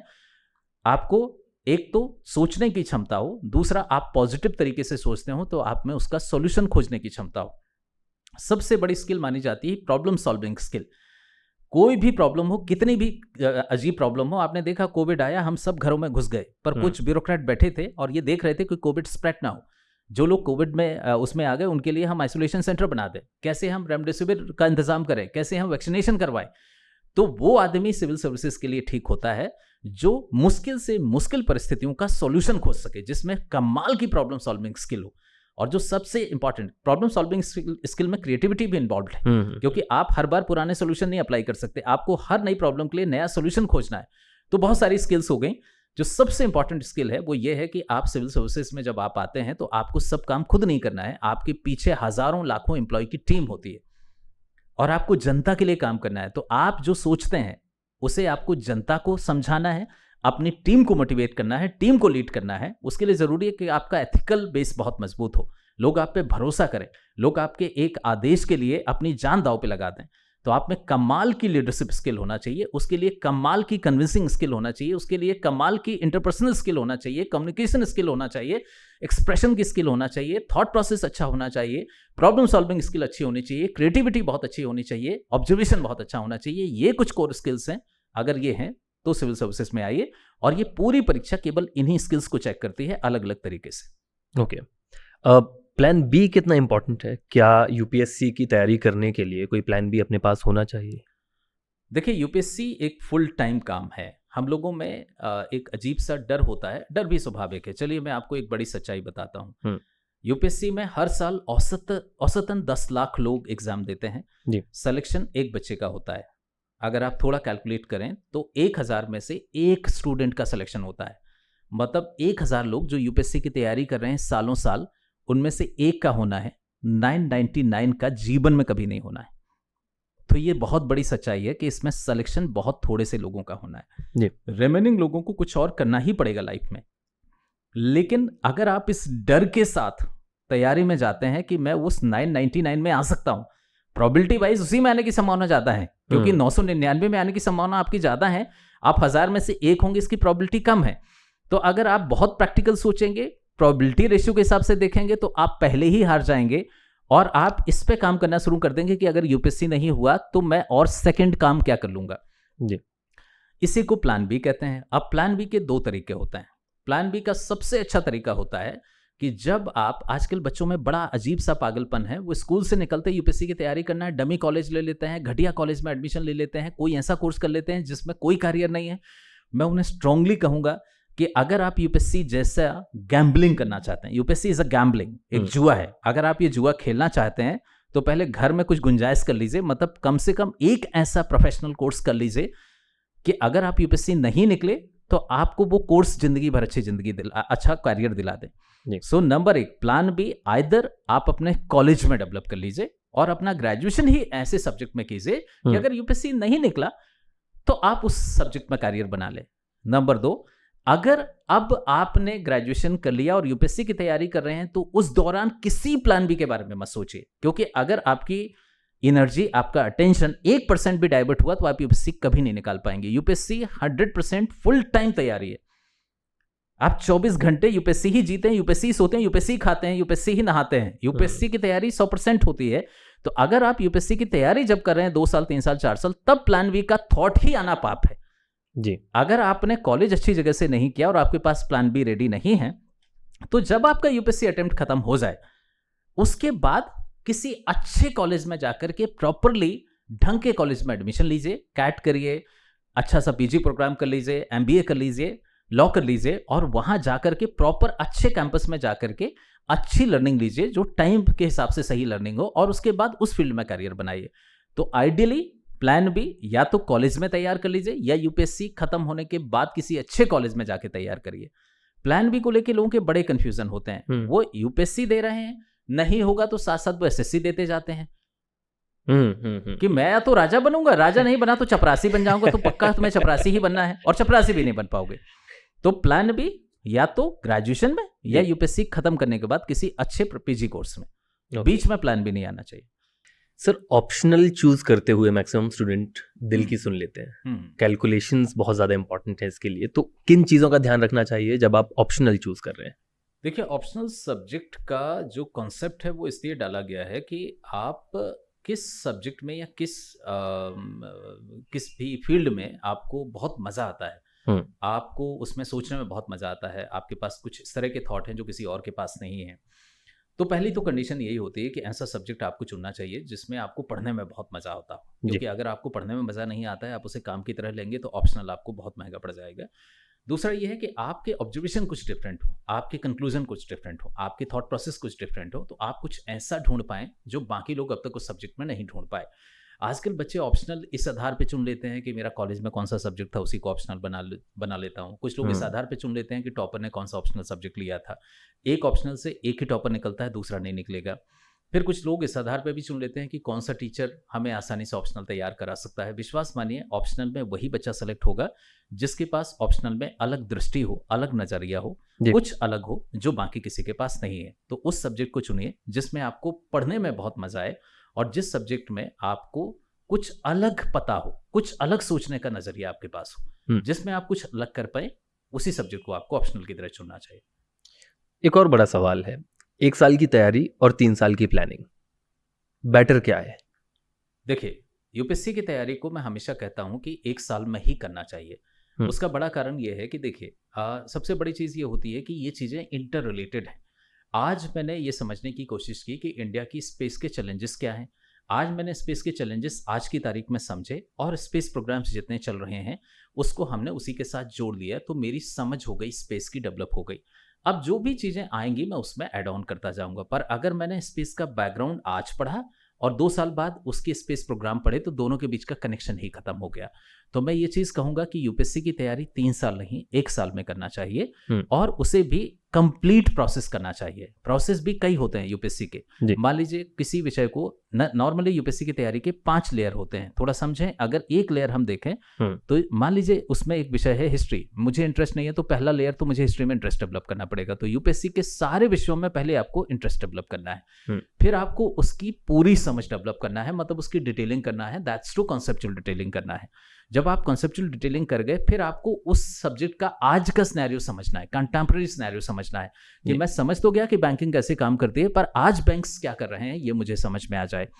फिर मुझे ये समझना है कि एज अ पॉलिसी मेकर उस फील्ड के चैलेंजेस क्या हैं और उसका फ्यूचर वो क्या होगा, कि इन फ्यूचर वो चीज़ें कैसे होंगी मुझे, क्योंकि आगे फ्यूचर में उसे लीड करना है तो मुझे उसमें इंटरेस्ट लेना है, उसकी पूरी समझ डेवलप करना है, उसका कंटेम्प्रेरी एस्पेक्ट समझना है, उसका फ्यूचरिस्टिक थॉट डेवलप करना है और जो मेरे थॉट हैं, जो मैंने चीज़ें तैयार की हैं उसे एक स्ट्रक्चर देकर के परीक्षा में लिखने जाना है। मतलब मुझ में एक्सप्रेशन स्किल भी होनी चाहिए और ये 5 में से एक भी कड़ी अगर छूट गई तो आपकी यूपीएससी की तैयारी अधूरी हो गई। और जो सालों साल फेल होते हैं वो यही होता है कि उन 5 में से कोई एकाध कड़ी उनकी टूट जाती है। तो 3 साल नहीं 1 साल में यूपीएससी की तैयारी करना चाहिए और 1 साल में यूपीएससी की तैयारी बहुत आसानी से हो भी सकती है। ओके, अब आते हैं जो हमने इस बारे में बात भी की है, यूट्यूब और चैट जीपीटी, ये वो तरीके हैं जिनका मेजर इस्तेमाल हो रहा है आजकल तैयारी करने में, स्टूडेंट्स कर रहे हैं। कितना सही है और कितना रिस्की है ये करना? देखिए, पहले मैं यूट्यूब की बात करूं तो यूट्यूब जब नहीं था तब यूपीएससी बहुत आसान थी। यूट्यूब कुछ वैसा है कि आप यहाँ से निकले कहीं जाने के लिए और आपको रास्ता नहीं पता तो आपने हर व्यक्ति जो आपको दिखा उससे पूछा कि आगे कैसे जाएं, उसने कहा इस तरफ मुड़ जाओ, आगे मिला उसने कहा गलत आ गए इस तरफ मुड़ जाओ। अगले व्यक्ति ने कहा उसी तरफ मुड़ जाओ, और पता चला कि आपका पूरा दिन निकल गया और आप वहीं के वहीं गोल गोल चक्कर घूम रहे हो। ये यूट्यूब कर रहा है। यूट्यूब में एक चीज के 1000 ओपिनियन मौजूद हैं। इनफैक्ट आपको आश्चर्य होगा कि आप टॉपर को देख लीजिए, वो अलग अलग प्लेटफॉर्म पे अलग अलग बात कह रही है, कॉन्ट्रोडिक्टरी बातें कह रही है। तो एक ही व्यक्ति कॉन्ट्रोडिक्टरी बातें कर रहा है, आप उसको भी फॉलो करोगे तो कंफ्यूज हो जाओगे। और वहां तो 1000 लोग 1000 तरह की बातें करने वाले होते हैं। इस कारण से जो यूट्यूब के तरीके से या यूट्यूब सुन करके तैयारी करता है, वो तो जीवन में कभी एक कदम भी आगे नहीं बढ़ पा रहा है। यूट्यूब कहीं से भी आपकी तैयारी में मददगार नहीं है। आपको पता है कि आपको क्या ढूंढना है तो वो काम का है, लेकिन अगर यूट्यूब आपको नेविगेट कर रहा है तो पक्के तौर पे वो किसी गड्ढे में गिराएगा, ये तय है। तो यूट्यूब पे जाइए, वो टूल है, वो आपका टीचर नहीं है। ये बहुत अच्छे से ध्यान रखिए, नंबर 1। अब चैट जीपीटी पे आए तो ये बात सच है कि यूपीएससी का हर स्मार्ट बच्चा चैट जीपीटी यूज करता है। सब चैट जीपीटी यूज कर रहे हैं और यूपीएससी चाहता भी है कि आप चैट जीपीटी यूज करें, क्योंकि उसके लिए आसान है। यूपीएससी के लिए आपको पता, शायद यूपीएससी दुनिया की पहली ऐसी एजेंसीज में से है जिसने anti chat GPT software develop कर रखे हैं। वो आपका जो उत्तर है उसके पहले एग्जामिनर को दे देते हैं कि ये उत्तर चैट जीपीटी पे ऐसा है, तो इस बच्चे ने अगर ये उत्तर लिखा है तो समझना चैट जीपीटी का उत्तर है, इसका उत्तर नहीं है। इसके बियॉन्ड इसने जो लिखा उस पर मार्किंग कर दो। ओके तो चैट जीपीटी पे जो अवेलेबल है उस पर तो यूपीएससी मार्क्स ही नहीं देता, क्योंकि उसमें तो तुम्हारी मेहनत ही नहीं है। उसके बियॉन्ड तुमने जो लिखा है वो तुम्हारी इंडिविजुअलिटी है। यूपीएससी को अगर चैट जीपीटी वाला ही ऑफिसर चाहिए होता तो तुमको काहे नौकरी पे रख रहे हैं? वो कोई एआई चैटबॉट लगा देते ना, वो कलेक्टर बन जाता। वो एआई चैटबॉट ही पूरे उसको जिले को चला लेता। तुम में कुछ ऐसा हो जो अब तक दुनिया के नॉलेज में नहीं है। चैट जीपीटी अब तक दुनिया की जो समझ है उसके बेसिस पे आपको उत्तर दे देता है। तो यूपीएससी में चैट जीपीटी का या एआई का या तमाम एआई टूल का जमकर इस्तेमाल हो रहा है। तैयारी करना आसान है, पर अगर आप चैट जीपीटी या एआई के भरोसे आप यूपीएससी में सेलेक्ट होने का सपना देख रहे हैं तो आपसे बड़ा बेवकूफ कोई नहीं है, क्योंकि यूपीएससी उसके आगे आपको मार्क्स देता है। जो आपने चैट जीपीटी से नहीं ढूंढा उसके मार्क्स मिलते हैं। राइट। और ये बहुत ही अच्छी इंसाइट है ये, बिल्कुल, क्योंकि चैट जीपीटी का मेजर यूज हो रहा है, बट ये मार्किंग वाली बात बहुत आई ओपनर है बहुत सारे बच्चों के लिए। ग्रेट। अब हम बात करते हैं भोपाल और इंदौर की। बाकी कॉम्पिटिटिव एग्जाम्स में इंदौर हमेशा ऊपर रहता है, बट यूपीएससी की बात आती है भोपाल लीड करता है। इसके पीछे का कोई खास रीजन है? देखिए, सबसे बड़ा रीजन तो कुछ ऐसा समझिए कि इंदौर और भोपाल दो शहरों के इंटेलेक्चुअल लेवल में बहुत फर्क है, जमीन आसमान का फर्क है जी। वो एक बिजनेस ड्रिवन सिटी है। वहां आपको इंटेलेक्चुअल सर्किल, आपको शायद 2 लोग ऐसे ना मिले जो किसी बच्चे की ज्ञान में मदद कर रहे हो या इस तरह के कहीं डिस्कशन हो रहे हो। ना कोई इस तरह का कोई सेंटर वहां दिखाई देता है। बिजनेस एस्पिरेशंस वहां बहुत हैं, इसलिए बिजनेस हाउसेस बहुत बड़े बड़े हैं। तो एक तो वहां कोई इंटेलेक्चुअल एनवायरनमेंट नहीं है। भोपाल में आप देख लीजिए, भारत भवन से लेकर के, रविंद्र भवन से लेकर के, दुष्यंत संग्रहालय तक हर दिन कम से कम 10 ऐसे इंटेलेक्चुअल सेंटर्स हैं जहां पे इंटेलेक्चुअल डिस्कशन चल रहे हैं। शहर के सारे बड़े लोग एक दूसरे से जुड़े हुए हैं, एक दूसरे की मदद कर रहे हैं। तो एक तो यहाँ एक कमाल का इंटेलेक्चुअल इकोसिस्टम है जो इंदौर तो छोड़िए, देश के किसी शहर में नहीं है, थोड़ा बहुत दिल्ली में दिखाई देता है। तो पहली चीज तो यह है कि इस मामले में इंदौर से हम बेहतर हैं। दूसरी एक और चीज है जो लोग नहीं समझ पाते हैं कि इंदौर के खुद के बच्चे कभी पढ़ाई नहीं करते हैं। इंदौर में जो बच्चे तैयारी करने जाते हैं वो गांव कस्बों के बच्चे हैं, और यूपीएससी ऐसे बच्चों की परीक्षा है जिनमें स्किल सेट अच्छा हो, जो अच्छे स्कूल कॉलेज से पढ़े हों। तो चूंकि गांव कस्बों के बच्चे इंदौर की तरफ जाते हैं, इसलिए वो यूपीएससी में सिलेक्शन नहीं ले पाते। और वहीं भोपाल में एक तो स्कूल कमाल के हैं, कॉलेजेस भी नेशनल लेवल के हैं। यहाँ कम से कम 15 नेशनल इंस्टीट्यूशन है जो शायद ही देश के किसी शहर में हो। दिल्ली में ही होंगे शायद इतने नेशनल इंस्टीट्यूशन जितने भोपाल में मौजूद हैं। तो भोपाल में बच्चे अच्छे हैं, कॉलेज और स्कूल अच्छे हैं, इंटेलेक्चुअल इकोसिस्टम बहुत अच्छा है। और सबसे बड़ी चीज, इंदौर में मुश्किल से 2 आईएएस अधिकारी रहते हैं, भोपाल में 350 से 400 आईएएस ऑफिसर पूरे टाइम रहते हैं। तो राह चलते आप चले जाइए, हो सकता है कि राह चलते किसी आदमी से आप नाम पूछे तो हो सकता है वो कोई हर दूसरा आदमी यहाँ आईएएस मिल जाएगा आपको। दुकान पे किसी कैफे में बैठा हुआ हर दूसरा आदमी यहाँ आईएएस ऑफिसर है। तो यहाँ पे मोटिवेशन आपकी हवा में है, हर दूसरा आदमी आईएएस या आईपीएस ऑफिसर है, जिससे मिलकर के आप सही इंसाइट, सही मोटिवेशन गेन कर लेते हैं। तो ये बाबुओं का शहर है जैसा हमेशा कहा जाता है। इसका एक पॉजिटिव रूप ये है कि यहाँ घूमने वाला हर दूसरा आदमी आपको आईएएस या पीएससी ऑफिसर मिल जाता है। दूसरा, वो सब मिलकर के एक दूसरे की मदद कर रहे हैं। तो एक कमाल का इंटेलेक्चुअल इकोसिस्टम इस शहर में है, एक कमाल का एनवायरनमेंट है। तीसरा, यहाँ के स्कूल और कॉलेज इंदौर तो क्या देश के किसी भी शहर से बेहतर है। इस कारण से यहाँ पर अगर आपको आश्चर्य होगा कि हर साल अगर भोपाल औसतन 8 से 10 यूपीएससी सिलेक्शन देता है तो इंदौर से 10 साल में एक होता है। इंदौर से 10 साल तक यूपीएससी सिलेक्शन नहीं होता है, कभी कभार एक सिलेक्शन हो जाता है। तो शायद ये बड़ा कारण है। इंटरव्यू एक बहुत ही इंपॉर्टेंट पार्ट है और इंटरव्यू को लेकर के हमेशा एक वो बनाया जाता है कि आपने, ठीक है, आपने निकाल लिया एग्जाम, बट अब इंटरव्यू तो मेजर है। इंटरव्यू को लेकर के किन किन चीज़ों का ध्यान रखना चाहिए और कैसे खुद को प्रिपेयर करें इंटरव्यू के लिए? देखिए, सबसे पहले तो मैं आपको ये कहूंगा कि पूरे देश की यूपीएससी इंटरव्यू को लेकर के जो समझ है वो यूट्यूब पे कुछ इंटरव्यू आपको देखने को मिल जाते हैं जी। जो मैं आपको पहले बताऊं कि यूपीएससी के इंटरव्यू नहीं है। यूपीएससी ने कभी भी अपने किसी भी इंटरव्यू की रिकॉर्डिंग रिलीज नहीं की है, पर पूरा देश ये मानता है कि ये यूपीएससी में होने वाले इंटरव्यू है और वो कुछ वैसे ही मॉक है, कुछ वैसे ही मॉकरी है जैसे कि आप पैरोडी गाने सुनते हैं। रियल यूपीएससी इंटरव्यू और जो ये इंटरव्यू आपको यूट्यूब पे दिखते हैं, इन दोनों में कोई कनेक्शन नहीं है, दोनों एक दूसरे के विपरीत हैं। आप जब ये इंटरव्यू देखते हैं जो आपको यूट्यूब पे दिखते हैं तो आपको ऐसा लगता है जैसे ये कोई रोडीज का शो चल रहा हो, कोई किसी को एक्चुअली रोस्ट कर रहा हो, तो हमें वो इंटरव्यू कम और रोस्ट शो ज़्यादा दिखाई देते हैं। पर सच्चाई ये है, क्योंकि ये जो लोग जो मॉक इंटरव्यू ले रहे हैं इनके अपने ईगो हैं, अपने क्या कहेंगे डिप्रेशंस हैं और वो सब बच्चों पे निकाल रहे हैं। जबकि जो यूपीएससी में इंटरव्यू लेने वाले लोग होते हैं वो देश के टॉप पॉलिसी मेकर्स होते हैं। वहाँ पे आपको वैसा ही माहौल मिलता है जैसे आपको अपने घर में मिलता है। घर में बुजुर्गों के बीच जब आप बैठते हैं और वो आपसे कुछ पूछते हैं तो एग्जैक्ट वैसा माहौल होता है यूपीएससी के इंटरव्यू का। पहली एक चीज। दूसरा, यूपीएससी के इंटरव्यू में जो लोग बैठे होते हैं उनको आप बेवकूफ नहीं बना सकते, इसलिए वो आपसे चाहते हैं कि आप ईमानदारी से जो हैं वो उनके सामने दिख जाओ। आपने उनको बेवकूफ बनाने की कोशिश की। स्मार्टनेस हमारी जनरेशन की सबसे बड़ी बीमारी है। हमको लगता है पूरी दुनिया बेवकूफ है, हम स्मार्ट हैं, और जो जितना स्मार्टनेस वहां दिखाता है वो उतनी जल्दी फेल हो जाता है। तो आप जो है ओरिजिनल चाहिए, और सबसे इंपॉर्टेंट चीज है वहां पे आपका नॉलेज चेक किया ही नहीं जा रहा है। वहां पर आप कैसे सोचते हैं, आपका थॉट प्रोसेस कैसे काम करता है, आप किसी सिचुएशन में कैसे रिएक्ट करते हैं, आपका एथिकल बेस क्या है, ये इंटरव्यू में चेक किया जाता है, जो आप एक दिन में तैयार नहीं कर सकते। इसलिए इंटरव्यू की तैयारी का बहुत सिंपल सा तरीका ये है कि जिस दिन आपने सोचा आपको यूपीएससी करना है उस दिन से एक आईएएस ऑफिसर की पर्सनालिटी की तरह अपने आप को जीना शुरू कर दीजिए। हर दिन वैसे ही उठिए, वैसे ही बात करिए जैसे आप आईएएस ऑफिसर बन चुके हैं, ताकि आप में वो स्किल्स, आप में वो अप्रोच, आप में वो एथिक्स आ जाएं। और दूसरा, देश के पॉलिसी मेकर जैसा सोचते हैं वैसे सोचना शुरू कर दीजिए। भले ही आपके दोस्त मजाक उड़ाएं, पर जब भी उनके बीच जाएं तो थोड़ा गंभीर बात करें, देश दुनिया की बात करें, ताकि इंटरव्यू में आप नकली ना लगें, फेक ना लगें। तो इंटरव्यू में ना तो फेक करना है, ना ही स्मार्टनेस दिखाना है। कोई वहां रोस्ट नहीं कर रहा है, लेकिन हमारे दादाजी की उम्र के हैं, हमारी हर बदमाशी वो हमारे बोलने से पहले पकड़ लेते हैं। यूपीएससी की तैयारी का एक वो सटीक तरीका सर जिससे वाकई में काम बन सकता है, या यूं कहूं कि एक पैटर्न जो आपने इतने सालों तक बच्चों को प्रिपेयर करवा के जो सीखा है, डिकोड किया है। अगर कोई भी बच्चा यूपीएससी की तैयारी करना चाहता है तो बस ये 3 लेयर तैयार कर ले, वो यूपीएससी क्रैक कर लेगा। नंबर 1, वो हर दिन न्यूज़पेपर अच्छे से पढ़े, और न्यूज़पेपर में जो भी नई चीज आई है, मान लीजिए न्यूज़पेपर में आया है कि आज योग दिवस है, तो आप योग का पूरा बैकग्राउंड तैयार कर लीजिए। अगर ये आया है कि मोदी जी कनाडा गए हुए हैं तो इंडो कैनेडियन रिलेशन को पूरा तैयार कर लीजिए।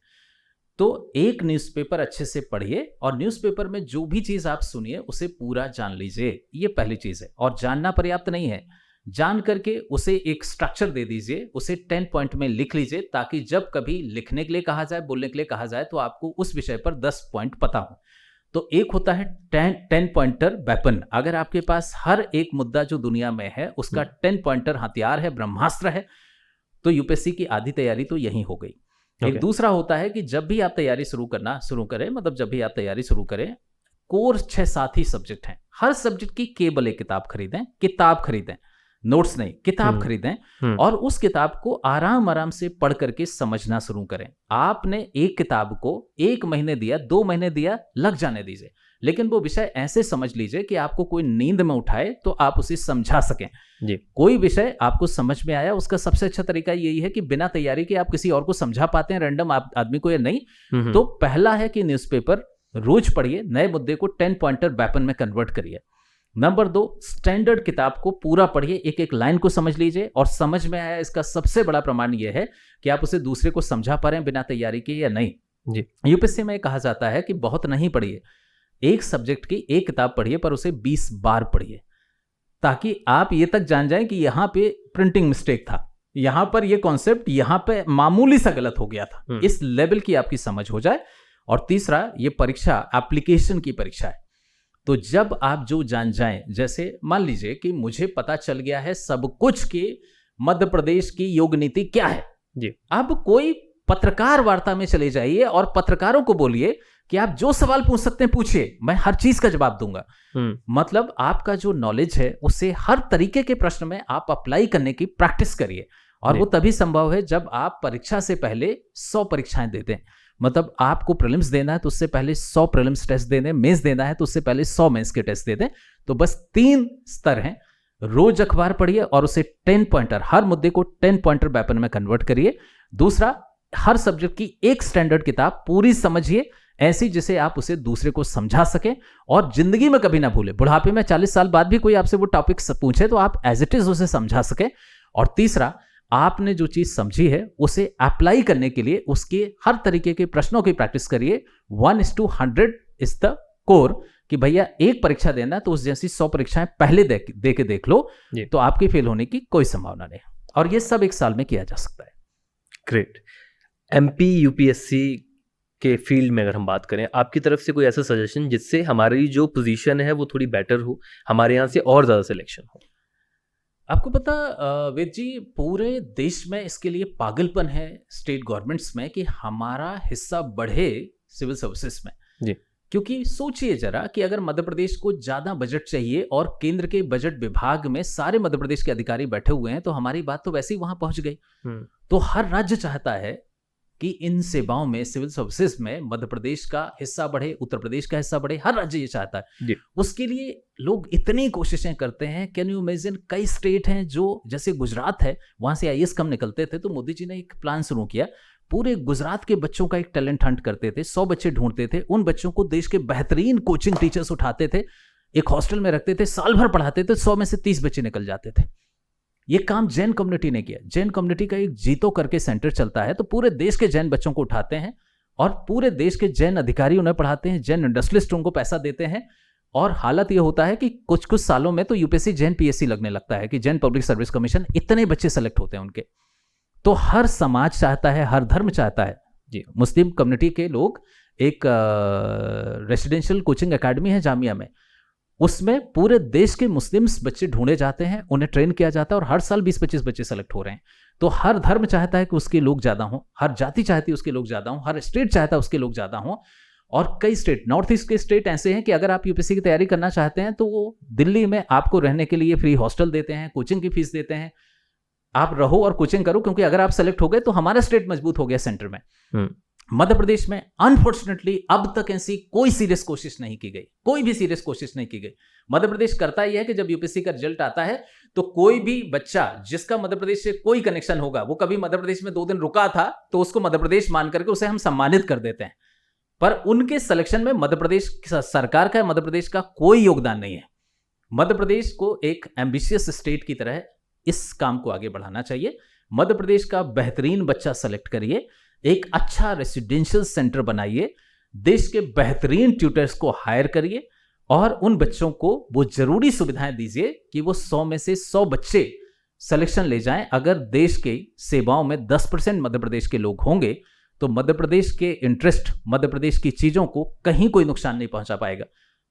हर सरकारी योजना में, केंद्र सरकार के हर विभाग में मध्य प्रदेश सबसे ताकतवर स्टेट होगा। बस करने की आवश्यकता है कि आप इफेक्टिव एक सेंटर डेवलप करिए, जो कई स्टेट डेवलप कर चुके हैं। आपको आइडिया हो, महाराष्ट्र में वहां की एक पॉलिटिकल पार्टी ने हर ब्लॉक पे कोचिंग शुरू की और महाराष्ट्र का सिलेक्शन रेशियो एकदम से राइज कर गया। तो हर राज्य, छोटा छोटा राज्य अपने राज्य का हिस्सा बढ़ा रहा है सिविल सर्विसेज में, क्योंकि सिविल सर्विसेज में जिसकी जितनी ज्यादा संख्या, केंद्र में उतना ज्यादा ताकतवर राज्य को, उस राज्य को उतना ज्यादा बजट मिलेगा, उस राज्य को उतनी ज्यादा केंद्रीय योजनाएं मिलेंगी। बस मध्य प्रदेश इस पर ध्यान नहीं दे रहा है, इसलिए मध्य प्रदेश में जो सेलेक्ट हो रहे हैं वो तुक्के में सेलेक्ट हो रहे हैं या सरकार की मदद के बिना सेलेक्ट हो रहे हैं। तो हमें एक अच्छा टैलेंट हंट, एक अच्छा सेंटर, बेस्ट इकोसिस्टम बना करके मध्य प्रदेश का हिस्सा बहुत बड़ा करना चाहिए, बहुत बढ़ाना चाहिए, ताकि हर साल कम से कम 40-50 बच्चे मध्य प्रदेश से सेलेक्ट हो। क्या बात है सर, वाकई में आई ओपनिंग है ये। एआई का यूज, वैसे तो हमने चैट जीपीटी की बात कर ली है, बट एआई का यूज़ मेजर हर सर्विस पर, हर जॉब पर पड़ रहा है, क्या सिविल सर्विस पर भी इसका कोई इम्पैक्ट देखने को मिलेगा? डेफिनेटली पड़ेगा। मतलब देखिए, कुछ ऐसा समझिए, हमारा देश जो है मोबाइल गवर्नेंस की तरफ बढ़ रहा है। लगभग हर डिपार्टमेंट, हर चीज़ के लिए ऐप्स हैं। जी। तो जो काम पहले आईएएस ऑफिसर्स करते थे, अब उसके लिए अगर टेक्नोलॉजी आ गई है तो इनकी संख्या तो कम होने वाली है, इसमें दूर दूर तक कोई डाउट नहीं है। पर इंडिया एक तो डाइवर्स कंट्री है। जी। यहाँ पर डिप्राइव्ड क्लासेस बहुत ज़्यादा हैं, इसलिए हमें ऐसे लोग चाहिए जिनमें अच्छी एम्पैथी हो। तो एक तो हमें हमारे देश में एम्पैथी के कारण, डिफिकल्ट या डाइवर्स सिचुएशन के कारण ब्यूरोक्रेट्स की ज़रूरत बनी रहेगी। एक दूसरी जो चीज़ मुझे समझ में आती है वो ये है कि एआई के साथ आगे फ्यूचर में एक बड़ी प्रॉब्लम आने वाली है, और वो है एआई का अपना एथिक्स नहीं होता। तो हमें एआई एथिसिस्ट की ज़रूरत पड़ेगी। जी। एआई टूल है, मास्टर नहीं है।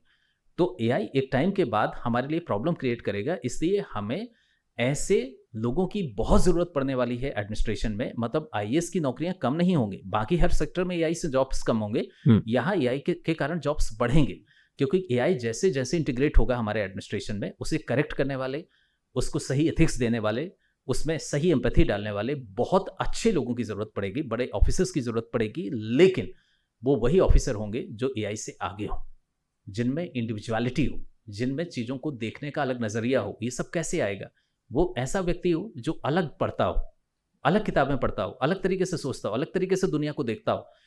तो आगे वैसे भी लीडर वही है जो मशीन से आगे है, और मशीन से आगे वो है जिसमें कुछ ऐसा है जो अब तक किसी के पास नहीं था। मतलब फ्यूचर इंडिविजुअलिटी का है, फ्यूचर उन लोगों का है जिनमें दूसरों से कुछ अलग है।